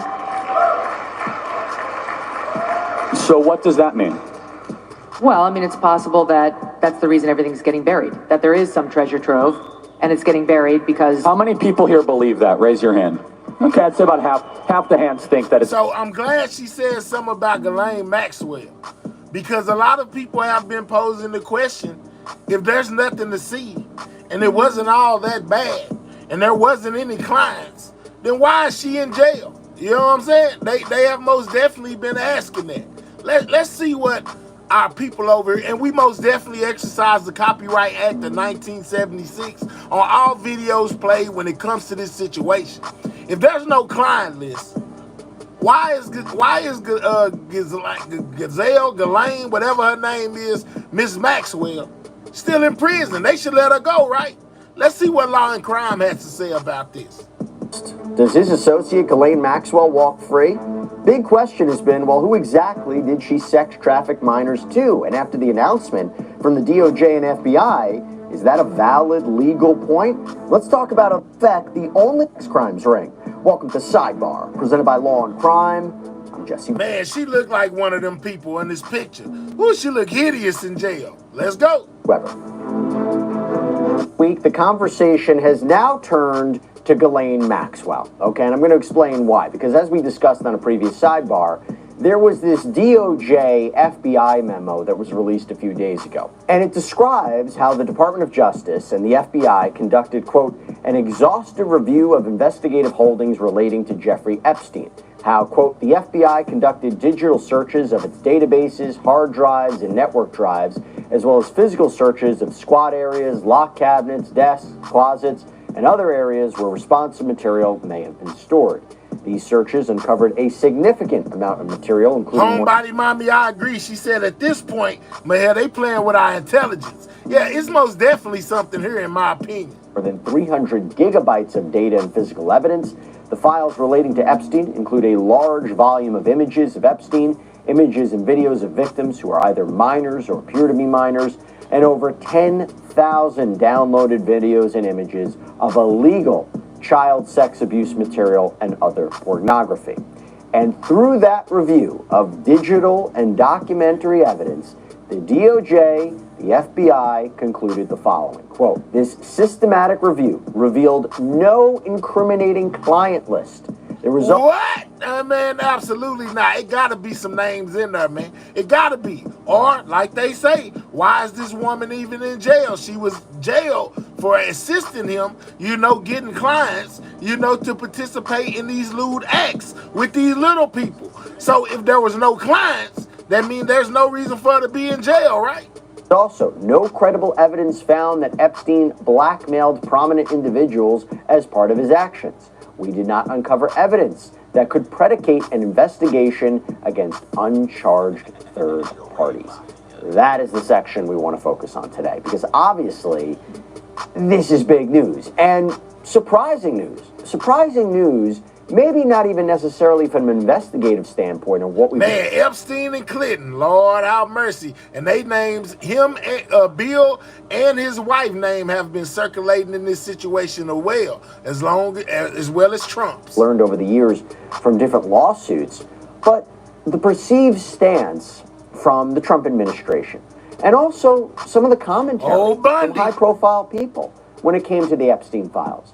There seemed to be this idea that all of the information and new information would be exposed. Whether that's a fair interpretation or not, that's the conversation. Because in February, President Trump's attorney, Alina Habba, told Piers Morgan there would, quote, be names that will come out. And America needs to remember one thing: we are going to be promises made, promises kept. So where are the names, and why didn't they come out? And why did y'all say this in the beginning? And now that it's time to put up a shut up, y'all are choosing to shut up. I'm just saying. There was even talk from Attorney General Pam Bondi that complicated the issue, because back in February, she said on Fox News, when asked if she would release, quote, list of Jeffrey Epstein's clients, she responded, "It's sitting on my desk right now to review. That's been a directive by President Trump.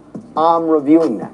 In March, she said to Fox News host Mark Levin, when he argued that perhaps Democratic officials in New York were not providing all of the Epstein information because they, quote, don't like the names on the list, and that they were, quote, trying to protect a lot of names and individuals, Bondi replied that she had, quote, not reviewed the information yet, but added, "I think it's very interesting that they withheld that from us." Now, not trying to get too political here, I'm going to get to the legal point I want to get to when it comes with Ghislaine Maxwell. But White House Press Secretary Caroline Leavitt seemed to do some damage control, saying the other day that what Bondi was referring to about having the client list on her desk was, quote, she was saying the entirety of all of the paperwork, all of the paper in relation... Which is what Bondi said when she cleaned up, or tried to clean up what she said at first, the second time around by saying, I got all the files on my desk that I have to look through. But why she just didn't say that at first, and when she was basically asked, hey, what's up with the list? And she responded, it's on my desk for review right now. I feel like if it was all the files, then she would have said all the files are on my desk right now to look at, instead of just saying that the list was on her desk. Now you're trying to clear it up, and then that's where people are free to run rapid with their thoughts based off what you say. Sometimes you gotta mean what you say and say what you mean. I'm just saying. In relation to Jeffrey Epstein's crimes. That's what the Attorney General was referring to. Either way, and aside from the blowback and the criticism and the theories, the main question is that we want to talk about right now: does this affect Jeffrey Epstein's former associate, Ghislaine Maxwell? Remember, she was convicted in December of 2021 in New York federal court of conspiracy to entice minors to travel, to engage in illegal sex acts, conspiracy to transport minors to participate in illegal sex acts, transporting a minor to participate in illegal... But if there's no list, then who are the clients? If there's no clients, why is she in jail? That's what makes people wonder and say, hey, man, something just ain't adding up. If there's no clients, there's no reason for her to be in jail. She should be free, right? Sex acts, sex trafficking conspiracy, and sex trafficking of a minor. And as the government argued, quote, from at least 1994 up to and including in or about 2004, Ghislaine Maxwell assisted, facilitated, and participated in Jeffrey Epstein's abuse of minor girls by, among other things, helping Epstein to recruit. Make sure if you're in the building, you're not subscribed to this channel, that you take this time to subscribe. Also, click those 3 dots, hit that thumbs up. It helps out the channel, man. We covering everything that we been hearing over the last couple of days about this whole Epstein situation and why these files are not coming out. Groom, and ultimately abuse victims known to Maxwell and Epstein to be under the age of 18. Hey, Flip Mode. If there is no client list and there's no other criminal defendants, does the case against her make sense? Could she get an argument to overturn her conviction? So for that, let me bring in trial attorney Rich Schoenstein, friend of the show, friend of mine. Good to see you, Rich. Thanks so much for coming on. Happy to be here, Jesse. So before we even get into Ghislaine Maxwell, I haven't spoken to you since the news of the week. Your reaction to the memo this week? Well, I want to focus on some of the language you read because we have to use air quotes. This statement that came out of the Department of Justice says there are no client lists, but it uses quote marks around the term client lists. There are no the systematic review revealed no incriminating client list. What does that mean? We don't know. Tell us, Mr. Attorney. Let us know. Because when I see no client list, I think that you're saying basically there's nobody on there, which is basically like saying, hey, this never happened. So what's going on? What does that mean? They're not saying we didn't see the names of any people in these files. They're simply saying there wasn't a list, that maybe Jeffrey Epstein didn't maintain a consolidated list of all the people that he brought underage women to, right? He didn't write it down in one place. There is no comprehensive list. But it doesn't mean there weren't names in these files. It doesn't mean there weren't faces on the videos. It doesn't mean there isn't email traffic or other evidence incriminating people. And what I'm reading here then why aren't you guys prosecuting those people if their names was off in there and they were doing stuff with little people? Come on, make it make sense, dog. Bring it home. I'm just saying. As we didn't see a client list, so everybody keep on moving. There's nothing to see here. I think that's sort of a disconnect. That's my reaction to it. By the way, as we're talking about Ghislaine Maxwell's federal case, you know how in federal courtrooms there's no cameras, there's no recording devices. Exactly. No list, but there were witnesses, videos, and pictures. How great Let's would talk it about have it, been Gillian. to have Claude Nopin there? Yeah, they so playing games, man. It messed us in. Also said there was no blackmailing and we didn't uncover evidence that could predicate an investigation against uncharged third parties. They're basically saying it was Epstein and Maxwell alone. And when you hear that, that's the part where I hear you. There might be no consolidated list that he kept in his bedside drawer. All right, but, you know, the idea basically what they're saying is there's no other people to charge at this time or to investigate. And what's interesting is this is the commentary we've been getting. You get comments from Elon Musk posting on X. What's the time? Oh, look, it's no one has been arrested o'clock again. And remember, he famously accused. And who put that right there? That's Elon Musk thing that he tweeted on X. The official Jeffrey Epstein arrest counter, 0. Nobody else ain't got in trouble except Ghislaine, whatever her name is, Miss Maxwell. She the only one that got in trouble. But if she got in trouble for aiding his situation he had going on and getting people to come participate, that means there were people participating, which means there should be more people in jail. Absolutely. But Elon was the one that got the ball rolling on this whole situation and basically got people looking at it in a different way, like, are they hiding something? Trump, not too long ago, of being on the Epstein list. There was conservative activist Laura Loomer, who wrote on X, if she doesn't get fired over this Epstein memo, people are going to be so black-pilled You have influencer Liz Wheeler, who said on the Glenn Beck show, What's up, big contextualizing all of this seems like unforgivable behavior. So the question becomes, aren't they trying to close the door on investigating anybody else connected with Jeffrey Epstein? Aren't they saying there is no one else? Yeah, I think that is what they're saying. That's what they Elon saying. Musk is wrong when he says no one was arrested, right? Because Jeffrey Epstein was arrested, Ghislaine Maxwell was arrested, so it's not nobody was arrested.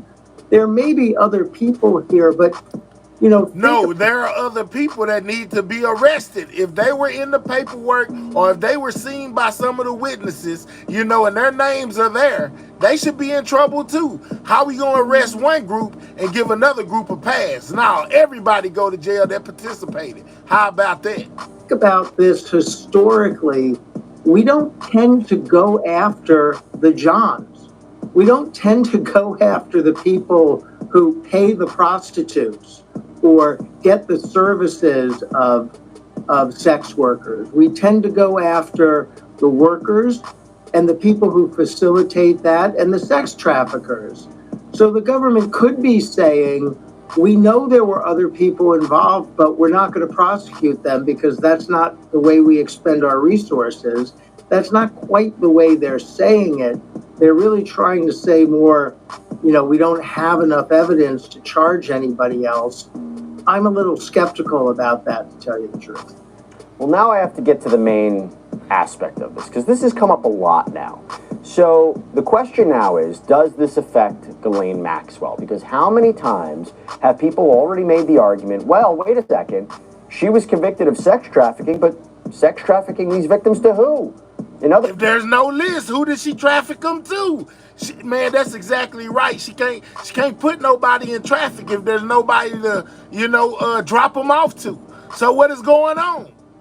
People are saying cover up. What do you think? Vote in the chat. Let me know. In other words, if the government is coming out and saying now that there are no other clients, then does it make sense that she was convicted of essentially operating this extensive sex trafficking operation? Let me add a little bit more context to this. You have a political activist named Jack Posevich, I apologize if I'm mispronouncing his name, wrote on X, if there were no clients, why is Ghislaine Maxwell still in jail? You had podcasters, the Hodge twins. Exactly. Ghislaine Maxwell is in prison for 20 years for sex trafficking kids with Epstein, and the DOJ and FBI just said that there's no client list. He didn't blackmail nobody, and nobody else is getting charged, so they sex traffic kids to nobody? Let's talk about it. You tell me, are those fair criticisms, or is this a misunderstanding of what the criminal trial against Ghislaine Maxwell was about? I think it's a misunderstanding of what the trial was about, and it's a misunderstanding about how the criminal justice process. I don't think it's a misunderstanding. I think that the people they put out what they put out, the people comprehended it, and now they're basically trying to say, nah, like Pam Bondi did. That's not what we meant. We really said this, but we really meant this. No, say what you mean and mean what you say. I'm just saying. Works. So let me break that down a little bit. She was convicted of sex trafficking based on evidence presented in a month-long trial in court. And apparently that evidence didn't include a client list, because we've never seen a client list. We're now told there is no client list. So it wasn't amongst the evidence that was used against her. She could have sex trafficked only to herself and to Jeffrey Epstein. If the evidence was that she brought underage girls to have sexual relations with Epstein and or with her, that would be enough. You don't need any clients. You don't need anybody else. That is still sex trafficking, and she could have been convicted for that fairly and swiftly. All right, so we got Gillian says, Mahel, Prince Andrew denied he was there, and no list, but a picture of him is what caused him to lose his job by the Queen. I believe it. You saying you wasn't there, but they got pictures of you being there. Same thing with Trump. They got pictures of him being there. I'm not saying he done anything, but I'm saying he most definitely was in the building because they got pictures and videos of him and Epstein partying together, and Trump going on record saying that Epstein likes the women that are on the younger side. I'm just saying, man, it's crazy. What is going on with this list, guys? Clearly. So I don't think any client list was necessary to her prosecution, but it wasn't part of her prosecution. And so here's the procedure point I want to bring up. If you are convicted of a crime, you can appeal based on mistakes that happened in the trial, errors of law, the judge did something wrong, the jury did something wrong. You can appeal on that basis. Occasionally, you can seek to overturn a conviction based on newly found evidence. If there's evidence that comes out that all of a sudden demonstrates you're not guilty or points the finger at somebody else, there are mechanisms to go back to court and say, I was wrongly convicted. But that's not this case. You can't go back to court to overturn a conviction. How is not when you saying it ain't no client? She's in there for putting people in traffic. But just like the man said a while ago, if there's no clients, who is she putting them in traffic to? You got to make it make sense. It's not making sense, guys. I don't know. Because you find out there's evidence that doesn't exist, right? What's the argument? I guess the argument, if the elements were that she sex trafficked to multiple people, including Epstein, then I think they would have an argument, right? But if the element of a charge was it has to be she sex trafficked these individuals to multiple people, then I think they have an argument. But look, let me read you the specific language. So this is some of the specific language that was used by the prosecution. And when I say specific, I mean, this was very, very deliberate how they said it. So the victims were as young as 14 years old when they were groomed and abused by Maxwell and Epstein. Okay, no one else. Both of whom knew that their victims were in fact minors. As a part and in furtherance of their scheme to abuse minor victims, Maxwell and Epstein enticed and caused minor victims to travel to Epstein's residences in different states, which Maxwell knew and intended would result in their grooming for and subjection to sexual abuse. As Maxwell and Epstein intended, these grooming behaviors left minor victims vulnerable and susceptible to sexual abuse by Epstein, period. That was it, only person. Maxwell was then present for certain sexual encounters between minor victims and Epstein, such as interactions where a minor victim was undressed and ultimately was present for sex acts perpetrated by Epstein on minor victims. That's deliberate language right there. They weren't trying to make this a bigger case than it was. That's right. And that's exactly what I said. This is about trafficking to Epstein and Maxwell, not to anybody else. There's no allegation in what you just read about other clients, and therefore there's no allegation about a client list, and therefore... So basically they saying that she helped take them to Maxwell. I mean to Epstein. There were no other people, allegedly. Just to Epstein. By the thousands. I don't know, man. Something smells fishy. By the thousands, guys. Now understand there were over 1,000 victims in this situation. And they saying allegedly to one person. Am I the only one that finds that hard to believe? 1,000 victims to one person. Or the existence or non-existence of a client list is completely irrelevant to her prosecution and her conviction. The claim in her case was that she trafficked minors who were abused by herself and by Epstein. Evidence was presented to that jury, which they credited and convicted her of. I don't see any way that's getting overturned just based on this latest announcement. You know, there people might look at it and say, wait a minute, there's no way she could have done it herself. In fact, during her trial, I believe Juan Alessi, who was a house manager, had testified that she directed him, Epstein and her directed him to contact and pick up girls for these massages. So somebody will look at the news and say, again, I don't understand this. How could she operate this sex trafficking operation alone?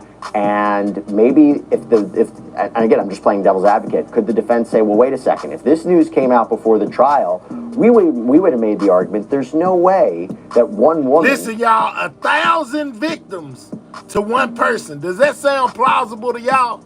1,000, over 1,000 basically, to one person.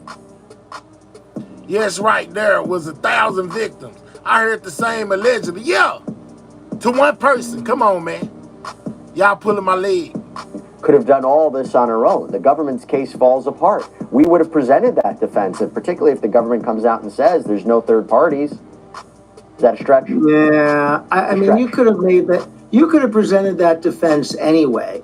By the way, I don't think that vindicates her to say that there were other people involved. There are loads of cases where one of the conspirators gets tried and convicted and others don't for various reasons. Sometimes because they turn evidence, sometimes because the cases against them aren't that important or isn't that compelling, and sometimes because they're not the focus of the prosecution.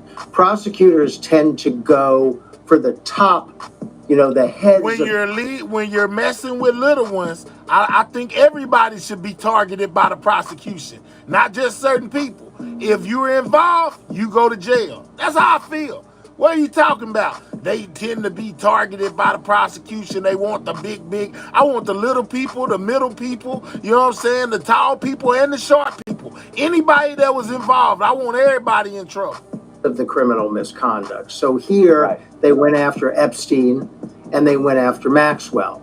And they may not have gone after everybody who had some participatory role. They need to go after everybody. What are we talking about, man? Come on, man.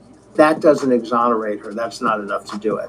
Yeah, look at the Sean Combs case, right? He was charged with sex trafficking, and he was, I don't even know if I want to use the word almost, but there was a potential that he was going to be convicted of that as the only person who allegedly sex trafficked Cassie and Jane. So it's not outside the realm of possibility. Like you said, I think you laid it out very well, that she could be the only person who was brought up on sex trafficking charges that was actually went to a resolution. She was convicted, and sex trafficking of these victims to Jeffrey Epstein as the sole person. Now, you're a great litigator. How could I not ask you about the lawsuits, okay?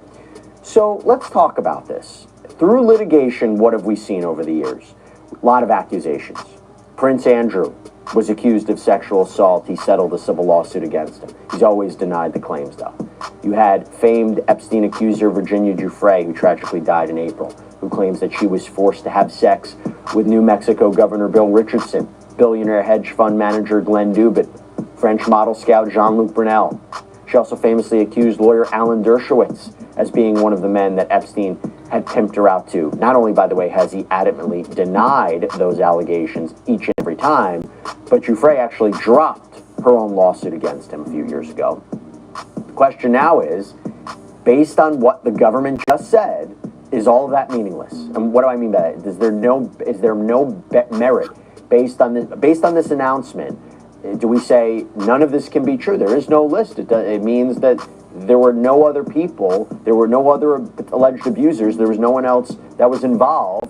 Is that interpretation we have to make? No, I don't think so, for two reasons. One is we go back to the age-old discussion that a prosecutor's burden of proof is much higher than in civil court.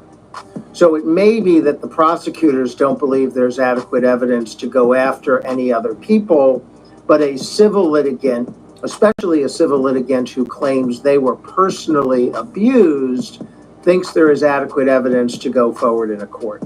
And if there's a civil litigant who is going to say, this person, I was trafficked to this person and they abused me, then they're still going to have a claim. See, what he's saying is basically like, okay, if there was somebody driving them to the house, and they went and picked them up and took them there, we're not going to go after them. We're just going to go after the people at the house. No, we getting the driver too. We want everybody held accountable, not just the people that was there, but you assisted in taking them there, knew what you were doing, knew what they were going for, and you took them. You need to go to jail right along with the people that were in the house doing what they was doing. You just as guilty as they are. Man, what's up with this picking and choosing, man? I don't know about that, dog. It just seems a little off to me. This is crazy. And again, the fact that there is no client list, if that is true, by the way, the fact that there is no list doesn't mean there were no clients. I mean, if you were running a business of transporting underage women to clients, you might not want to write down their names. You might think, you might have been prescient and thought it would be a bad idea to write down their names. So there is no client list. But is there other evidence? Are there communications? Do we have records of travel? Do we have photographs of people? Do we have testimony that I was sent to this person on this date and he or she abused me? All of that evidence is still in the realm of possibility, and civil suits will go forward, and eventually they'll be confronted with, is there enough evidence there to go to trial? And if they do go to trial, is there enough evidence to convince a jury? But at least at the outset, I agree, Christy. It's a lot of people in D.C. and in Hollywood that's sweating bullets right now, praying that the people don't get to see their evil deeds. Those suits can go forward, even if the government says there's not enough here to prosecute. In other words, that's the key there. You've seen cases before where the prosecutors will say, yeah, there's not enough evidence to go forward with a charge here. Okay, we don't believe that we can make the case for a variety of reasons, but that does not preclude someone from filing a lawsuit against that individual under the same set of facts, the same set of circumstances. And by the way, how many times have we seen a case where somebody is found not guilty at a trial, and yet they could be found liable or at least sued in a civil context? So that's the way you're basically saying we should be thinking about this right now. Despite the conclusion of the government, a civil case can practically go forward and may even be successful because we're talking about a totally different area of law. Right. I don't agree that we have bigger problems, Joseph. I don't agree with that. I think, basically this list is a problem in itself.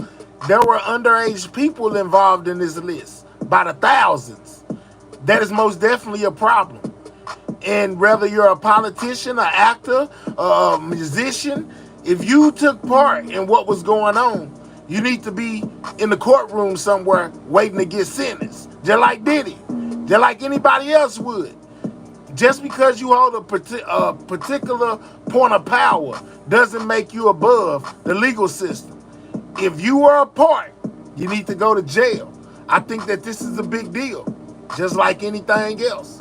And we're seeing two examples of that right now. Karen Reed was just acquitted, but there's civil litigation against her that will proceed. Sean Combs, you mentioned a few minutes ago, he was just acquitted, but there are dozens of civil cases that I expect to proceed against him anyway. Being found not guilty or not having been prosecuted does not immunize you from civil litigation. You said if there's no client list. What do you think was going on here? Do you believe that they did a thorough review of I believe that 9 times out of 10, there is some form of a list, even if it ain't a client list, even if it's who was at the house that day, a flight log, that type of stuff, people coming in and out of the premises. I believe that there are ways to find out who was there and who wasn't without an actual physical list. All of the material as they documented, and they come back and they say, first of all, we're not going to release half of this, because we're not going to release pretty much all of it, because it would just further exploit the victims in this case. There is no benefit to releasing this material. We went through it. As the interpretation, everything we saw was Jeffrey Epstein on those tapes with these minor victims, no one else.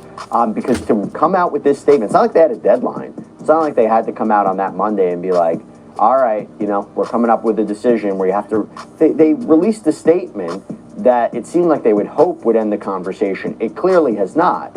What do you think was the rationale behind the federal government coming forward and saying there's no client list, there's no blackmail? By the way, Jeffrey Epstein was not killed. They also concluded that as well. No other third parties basically are going to be investigated. What do you think the motivation was? So, I think the motivation is to put the issue to bed, and I find myself a little conflicted here. You and I know each other pretty well, and I'm not a conspiracy theory guy. Correct. I don't buy most of the conspiracy theories, and you went over some names of some people who have been commenting about this and criticizing and questioning it, and they're not people that I ordinarily agree with on this kind of thing. But I do have to say, it's a little fishy, right? Pam Bondi said the list was on her desk. She said there was a list on her desk. And now a couple months later, we get an announcement that there is no list. I mean, that's just fishy. That's just not consistent. So I have questions about that. I've said, as I've explained, I have questions about what they mean by quote unquote client list and what other evidence may be there. I am sort of sympathetic to the idea that you don't want to release victim names to further harm them. I get that. And I kind of get the idea that you don't want to just start releasing names if there's not clear evidence of misconduct, because you don't want to cast aspersions no matter whose name appears there. I get that. But I do have questions about this. I think it's an effort by the DOJ to put this to bed, to put this, Maxwell is convicted, Epstein is dead. Self-made, you most definitely seen that. I seen that earlier, my guy. Hey, he good, Miss D. He did use the K word. Say unalive, self-made. But yeah, I know exactly what you're talking about, my guy. I seen that as well. Troy Ave stood on business. But yeah, man, this list situation is fishy, man. Super fishy. And they're saying there is nobody else to prosecute, so this is over. You good? And they want to put it to bed, but in trying to do so, they have raised some questions. I think some fair questions. Do you think there's any possibility an investigation could be restarted, and what would that look like? What would cause that? Is it a change in leadership at the DOJ? I mean, it's not a political show, but I am curious. Is it really put to bed? I mean, you could look at it and say, okay, they said there's nothing there. Maybe Pam Bondi misspoke about what was really on her desk. Maybe she was using a euphemism or something like that. She really wasn't referring to a client list. You could take that interpretation, or you could say something's still there. It's going to take something to reignite this investigation.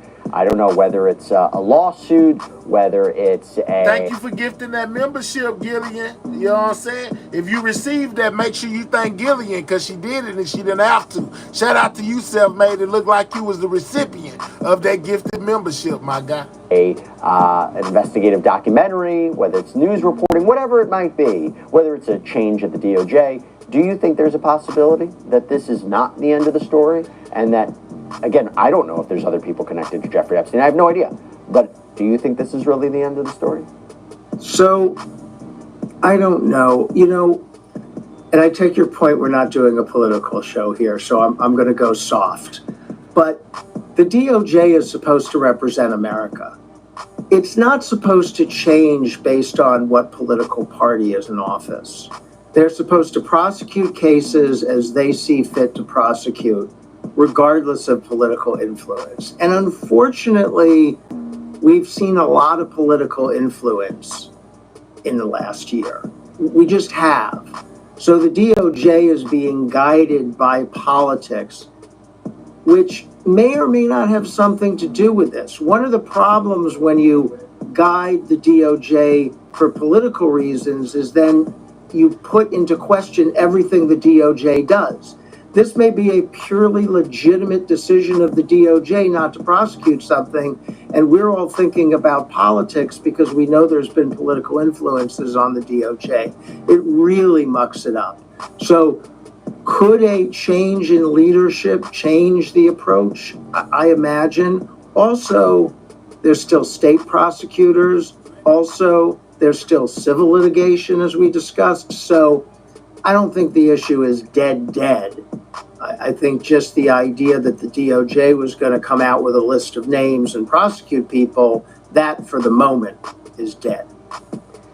Richard Schoenstein, great seeing you. Thanks so much for taking the time. Appreciate it. It's a pleasure. And that's all right. You know what I'm saying? So, they posed the question.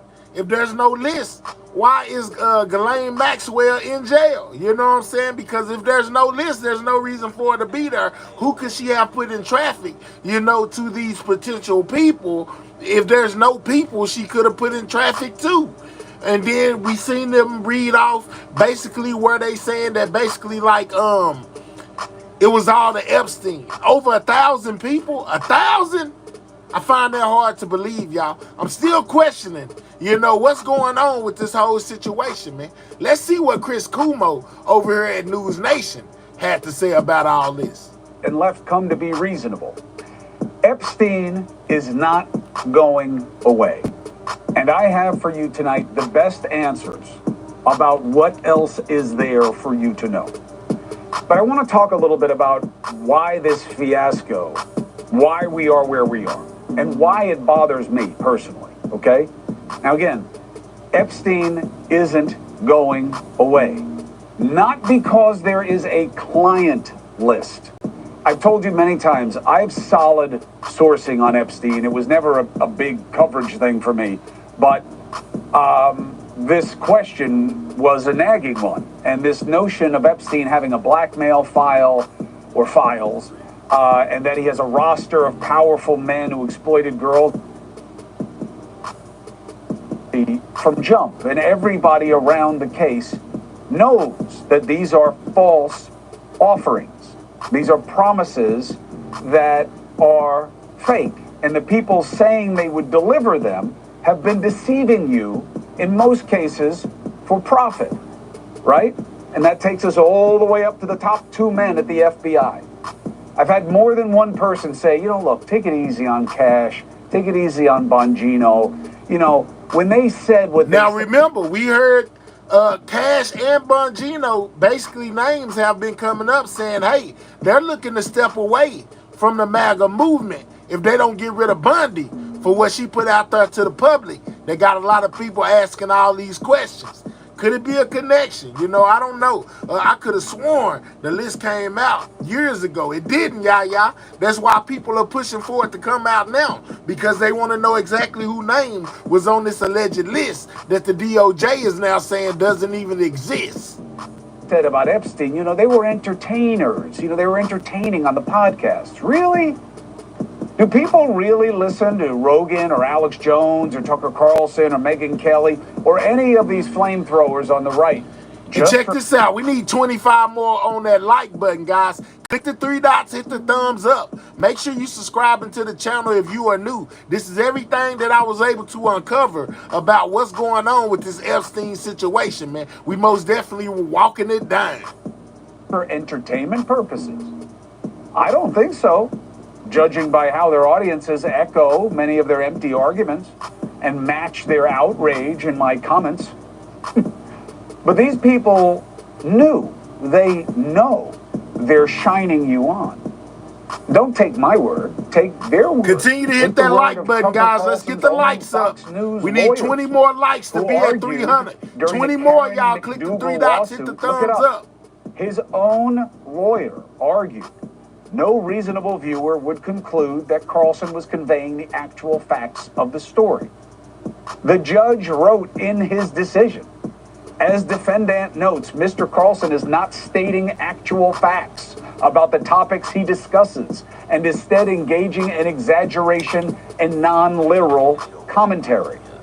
Or, as Alex Jones' lawyer put it succinctly in a different matter, Alex Jones is playing a character. He is a performance artist. Okay? This is what they say about themselves when their ass is on the line. Just like with Bongino, Bondi, and Cash Patel. Now their ass is on the line. So they have to tell the truth, but they still aren't. Forget about the fact that many MAGA media are posers, that they lied to you about Epstein, whatever his name is, Epstein.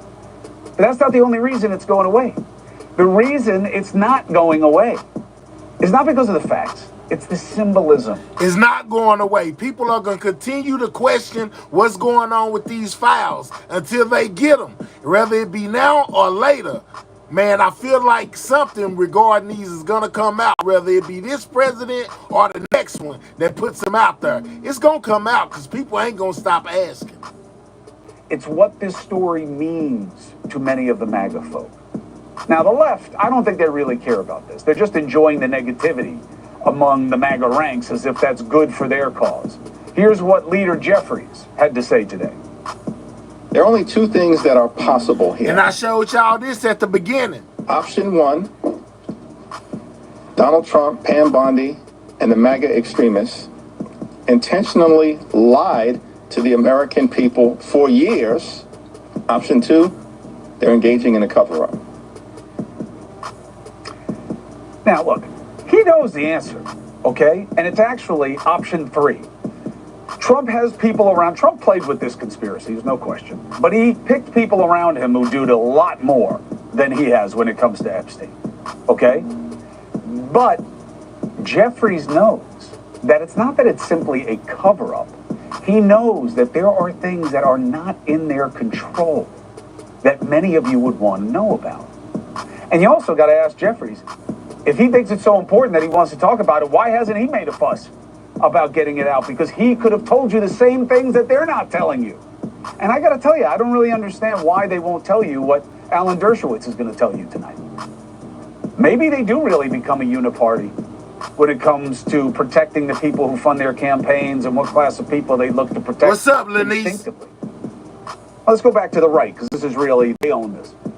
The Epstein files are a metaphor for many of the MAGA folk. The ultimate... Lenise, why you got bubbles by your name? I thought you had a sidewalk symbol right there. What happened? You left the group? Example of what the rich get away with. The two-tier justice system. The indulgence of the elite and their immorality. That this is not a government of the people, by the people, and for the people. It's for those people. Trump campaigned as the antidote to drain the swamp, to expose the deep state. He spoke to it, and he picked as allies people who went a lot further. I just noticed the bubbles. And there is absolutely something they're not telling you. And I will prove that in a moment. Capricorn, I'm just saying. Greater significance. This is proof that MAGA is bigger than Trump. And that the future of our politics, I don't know for how long, is going to be dueling, increasingly extreme exploitations of legitimate... She's using the bubbles to clean the sidewalk, Didi. I heard you. On the right and on the left. That's why we need the majority to weigh in. We got to think about more parties. We got to think about changing the system and allowing the many to stop being co-opted by the few. The interests of the majority should matter most. Now, many of you on the extreme right and left are upset when I refer to the president absolutely as a got mascot to of the MAGA movement. And others of you are just as sensitive when I call AOC or Bernie or the upstart in New York who wants to be mayor as mascots for their movements. I don't mean this as a pejorative. I'm not trying to criticize them. The president deserves the most credit on this score, by the way, because each and all of them have exercised political savvy that allowed them to grab on to legitimate grievance and develop a following for themselves by harnessing the pain and grievance that exists in this country. Affordability is a thing. Worry about the culture and whether it's still a Judeo-Christian ethic that motivates our cultural understandings is legit. Hey, y'all make sure y'all take time to subscribe to Sidewalk Gaming TV. One of my moderators dropped the name to the other channel. I'll be letting y'all know when I'm going live over there, man. Since I got so many haters that watch everything I do over here, if you subscribe to Sidewalk Gaming TV, I most definitely let y'all know when I'm going live over here, over there, man. We got to keep it moving. So if you're not subscribed to the Sidewalk Gaming channel, make sure you subscribe to that channel. If you most definitely like the content over here and want to know when I'm going live, I'll most definitely be letting y'all know over there when I will be going live. Sidewalk Gaming TV. Subscribe to the channel, man. Gap between rich and poor is legit. The inability to afford shout out to Ken for being a member legit. for the last I don't 9 months. Diminish any of that or any of them, but the movements are bigger than the people who are at the front of it, and that's what Epstein is showing you. It is not going away, even when Trump waves MAGA off. You saw his tweets, right? What's going on with my boys and in some cases gals? They're all going after Attorney General Pam Bondi, who's doing a fantastic job. We're on one team, MAGA, and I don't like what's happening. Let's not waste time and energy on Jeffrey Epstein, somebody that nobody cares about. They care. You got this one wrong, Mr. President. Now, by the way, I don't think that Mr. President is wrong. I don't think Jeffrey Epstein really matters to you. And I don't think that what is really there is what it has been sold to you as. Proof of this mass deep state conspiracy cover-up. I don't believe that. But many of you do, and not just because people fed you false promises, but because you want a reckoning for those who seem to get away with everything. And now this administration... We need 11 more likes, guys, to be at 300. 11 more, y'all. Click the 3 dots, hit the thumbs up. Subscribe to the channel if you are new, man. And if you most definitely want to know when I'll be going live to report on all the latest and breaking news right here on this channel, you have to subscribe to Sidewalk Gaming TV. I'll be keeping y'all posted on my lives. I got people that's trying to take me out the game. They mad because people support, you know, so we got to do what we got to do in order to maneuver around them, you know, and keep them at bay. So make sure you subscribe to Sidewalk Gaming TV if you want to know when I'm going live on this channel on Everything News. Kind of looking like more of what you oppose, that they're covering for the powerful. Now, by the way, I don't believe that that's what this administration is doing. Certainly not to cover for Trump. Those pictures online of him with Epstein and the young girl and the hand, it's fake. I can't show you the picture, and I shouldn't show it to you because it's just going to keep the fakery going. He knew Epstein. He liked Epstein. He partied with Epstein. But he also knew that he was a creep, and he took some private action against him. And I've never seen proof that ties Trump to any of the ugly, disgusting, illegal, and lascivious behavior. Yes, Nene, they are after me. So I actually find Trump's position on Epstein to be pretty reasonable. What's up, Sco fan? And way back, not just now, but years ago. Listen. Would you declassify the Epstein files? Yeah, I would. All right. I guess I would. I think that less so because, you know, you don't know. You don't want to affect people's lives if it's phony stuff in there because there's a lot of phony stuff with that whole world. Now, I don't disagree with that. I know it will piss some people off. Why? Because you love, not you, but many of us love to traffic in the pain of the bold-faced name. That's why you haven't been seeing me as much, Nene. They be trying to track my movements. Fair, unfair, right, wrong, who cares? They all have money, they have access, they'll be fine. I get it. I get it. But here's the problem for the president. He does not control MAGA when the counterbalance is one of the biggest targets of the movement, which is a reckoning that you don't get away with messing around with underage kids just because of who you know and what you own. And that's why you see other members of the right fringe trying to take advantage of this. And now making Epstein a metaphor for their own agenda. What do you think? It's an accident that all of a sudden it's not just about give us the files, he was murdered, but that they're covering up for Epstein. Why? Continue to subscribe to Sidewalk Gaming TV, guys. If you don't want to miss an episode of what goes on over here, I'll be letting you know when I'm going live over there. So if you are a person who are interested or likes the coverage that I give over here when it comes to the news, guys, just in case we get disconnected from each other for any reason, you'll know exactly where to find me if you subscribe to Sidewalk Gaming TV. Because Epstein was a Mossad agent, because Trump is in the pocket of AIPAC in Israel. Like all of a sudden, Epstein has new significance. Why? Because people are are able in social media to use it for their own agenda. Now, there is no proof of anything that Tucker Carlson or anyone else is saying about Epstein being a Mossad agent. None. But you know what a conspiracy is about. It's not about Tucker or anybody else proving to you that it's true. It's about them saying you can't prove it isn't true, which is like an impossible burden, which is why it doesn't exist in the administration of justice. The burden is on the prosecution. Only military justice works in reverse, where you have to prove you're innocent. It's almost impossible to do that. So this is going to continue until the president has Pam Bondi, or maybe him himself, but I get why he doesn't want to own this, and frankly, I think he's making the right call. But Patel, Bongino, Bondi, any of the people who made money and advantage off of this Epstein BS, now has to come out and say, look, we don't have control of all the files. Okay? It's not the government who's keeping this a secret. But there is a secret. And I don't know why none of them... There most definitely is a secret, and they're keeping it a secret, man. They ain't telling us much of nothing. I've told you this. I can't figure it out. Maybe Alan can help me figure it out, Alan Dershowitz. But I got to tell you, there is an issue. Thank you for watching. Yeah, there is an issue. There's something going on, guys. I don't know what it is, but it's causing a fallout within the DOJ, guys. And yeah, man, it's a big one. Check this out.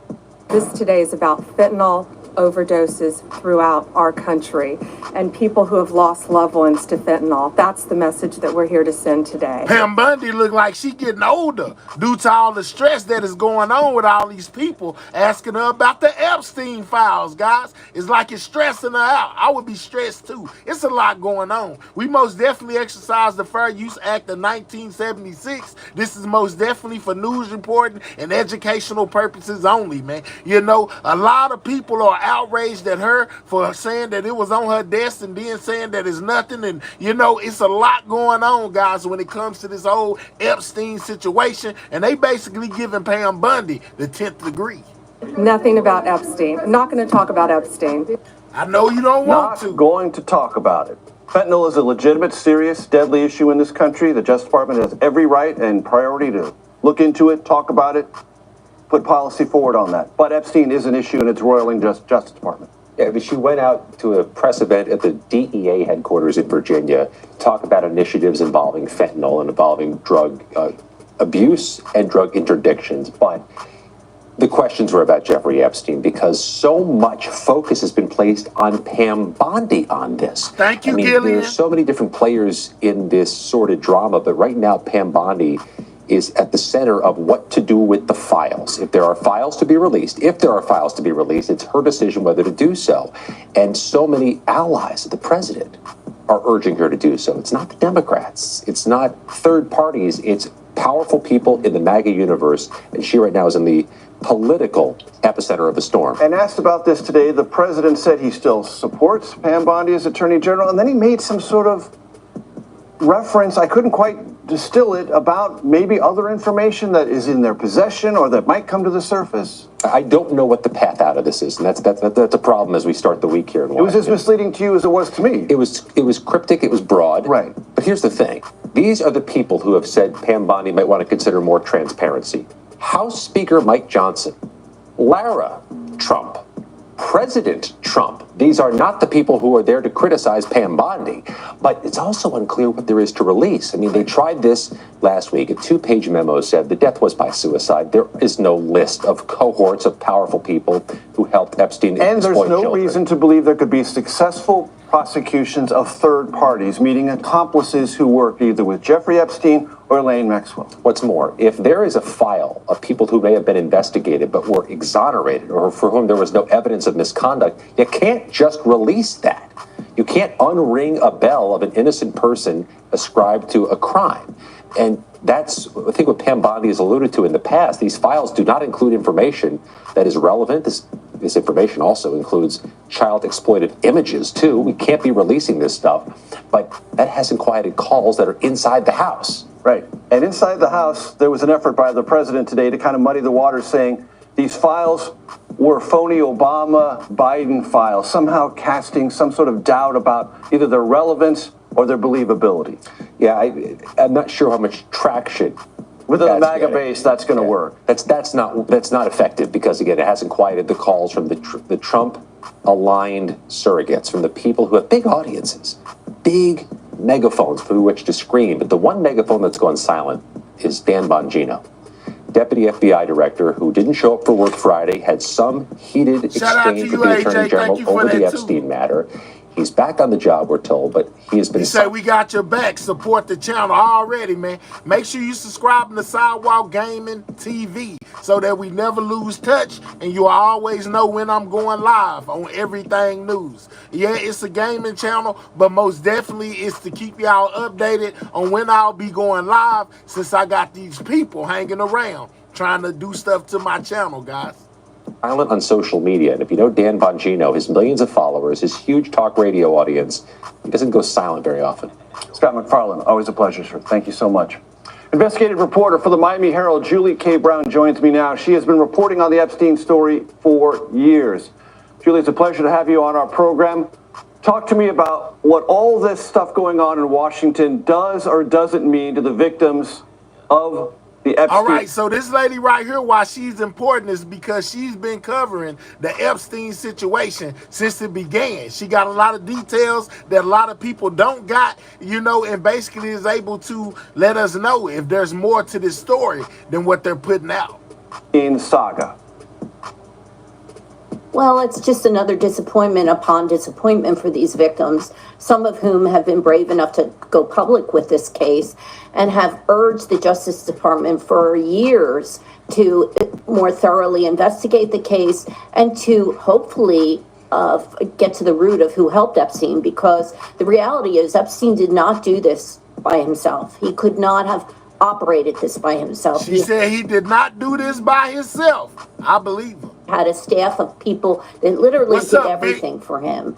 So there's other people who helped him that they should be looking into. And these victims have named some of those people that they suspect were involved. Why come these victims haven't came out and just started naming people on their own? I'm pretty sure they know who it is, you know, basically that did some of these horrific things to them. You know, some of these people who participated. Why haven't they came? Or they're scared? You know, one of them basically unalived, and the people tried to say she unalived herself. Her father feels like she didn't unalive herself, but for her coming out and speaking that basically she was unalive. Could that have scared the other witnesses into not speaking as well? Man, is there other channel news or game? It's actually for games. I game on that channel, Gillian, but you know I most definitely will let y'all know, you know, when I'm going live on the news on that channel as well. So but even if you don't like gaming, just subscribe to it so you can know when I'm going live over here. So I think that this is probably just another trauma for them. You know, they relive this every time this story explodes, and they're reliving all that trauma all over again, I believe. Picking up on that point, Julie, when you read the 2-page Justice Department memo released last week, and it said the Justice Department sees no purpose in pursuing potential prosecutions against those third-party potential accomplices, what did you think about that? How did you react to that? Well, I just knew right away in my gut that was another, you know, another disappointment. As I said, hey, if y'all look what she was finna say, she said, I just knew in my gut if she was finna say cover up, and then she basically changed it. But like I told y'all, it's a lot of people that feel like it's something strange going on with these files. She said, oh, in my gut, I feel like it's a cover. I mean, it's a, yeah, you had to change it, because she was finna say she knew it was another cover up. That. Well, I just knew right away in my gut that was another, you know. Yeah, y'all see it? I just knew it was another I mean, you know, yeah, I know. Well, I just knew right away in my gut that was another, you know. Yeah, y'all heard it? Am I tripping? She was finna say cover up. Well, I just knew right away in my gut that was another, you know, another disappointment. As I said, another slap in the face to these victims who believe that those accomplices were just as much to blame, if in some cases more so to blame, because they were the ones that called these women up. They were the ones that brought these women, these girls at the time, to Epstein. They were the ones that arranged the schedule, arranged the taxis to come to his house. So in some respects, these people were just as guilty, at least in the eyes of these victims. Does it read to you like something approximating a cover-up? Well, let me put it this way. We know from all the reporting that I've done and other reporters have done that there was a cover-up probably at the highest levels of the justice. Oh, she said, hey, from her journalistic standpoint and the coverage she did, that there was a cover-up for Epstein at some point in time. She ain't saying right now, but she basically saying at some point in time, they were covering this situation up. just like a lot of y'all feel like they're doing right now. Department back in 2008 when he got this miraculous sweetheart deal that essentially he pleaded guilty to a minor offense, served a small, very cozy jail term, and then walked free and continued on with his life, continuing on, by the way, with abusing young women and girls. So the fact that this is now happening like this, and there's so many questions, I think that it's fair to ask whether this is another example of a cover-up concerning this horrible crime. And remind my audience of the scope and scale of the victims involved, Julie. We think there's at least 200 because when, after Epstein's death, when they set up a victims' compensation fund for them, we know from the organizers of this fund that there were at least 200 people who were approved for these settlements. However, there were probably lots of other victims who either weren't approved because they didn't have any evidence at all, which isn't surprising. If you're 16 years old, you're not gathering evidence against people, or they were just not willing to come forward. I mean, there's many people women and victims who have never told anybody that this happened. So it's possible that there could be hundreds more victims. When the Justice Department memo said more than 1,000, did that number strike you as surprising?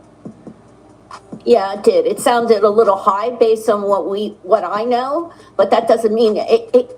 In fact, what it does mean is there's a lot more information in those files than I even suspected. If it indicates there's that many victims, then this was a much larger sex trafficking operation than we had believed in the past. Julie K. Brown, Miami Herald investigative reporter. Thank you so very much for your time. I appreciate it. All right, so I just wanted to get her, basically saying what she had to say, since she been covering this whole situation with Epstein, guys. Whether you believe that there is a cover-up or you don't, it is most definitely something fishy about this whole situation. And why come these files are not being released even if there is nothing in them? I asked y'all, do y'all feel like it's a cover-up? I put a poll in the chat. According to the poll, 86% of y'all feel like yes, they're covering something up, and 13% of y'all feel like no, they're not covering up anything. And the poll consisted of 1,000 votes, guys. So the majority here feels like there's some kind of cover-up going on with this whole entire situation with these Epstein files, man. I most definitely walk y'all down through everything in my title. I let y'all see the type of heat that Trump and Pam Bondi are facing with the unreleasing of these files, even when they said that they would release them, guys. Trump blamed the whole conspiracy situation on Biden and Obama for even saying that there were Jeffrey Epstein files in the first place, and basically saying that they made all of this up, basically to target him. Either way it goes, in my opinion, there is most definitely something fishy about this whole situation, because I can't understand, if there's nothing for us to know, why not release it to us? Another point that was made is, if there's no client list, then how is Ghislaine Maxwell in jail for putting young people in traffic if she wasn't trafficking them to anyone? Great valid points. Whether you believe it or don't believe it is completely up to you. I just put the news forward that I run across and let y'all make y'all own decisions. Make sure you subscribe to Sidewalk Gaming TV so you can know the next time I am going live, because I will most definitely be letting y'all know when my next live stream is from that channel over there, since I got people trying to play with my channel over here to where, it's hard for me to let y'all know when I'm going live and when I ain't. So just come over there. That way we never lose contact with each other. And hey, if anything happens to this channel, we can turn that channel into a news channel instead of a gaming channel at the drop of a dime if need be. But I most definitely need y'all to subscribe to Sidewalk Gaming TV so that we never lose touch with each other, guys. And with that being said, I gave y'all all the information that I had thus far as today. Who knows? I may come back tomorrow, and fill in the blanks, or bring y'all up to speed with more of the latest breaking in news, guys. I hope y'all enjoyed the show. I'm most definitely finna give me some shut eye. Man, y'all most definitely stay safe out there. And until I see y'all again, y'all already know what it is. Sidewalk Gang, checking out. I'll catch y'all on the next one, man. Y'all be good. I'm gone.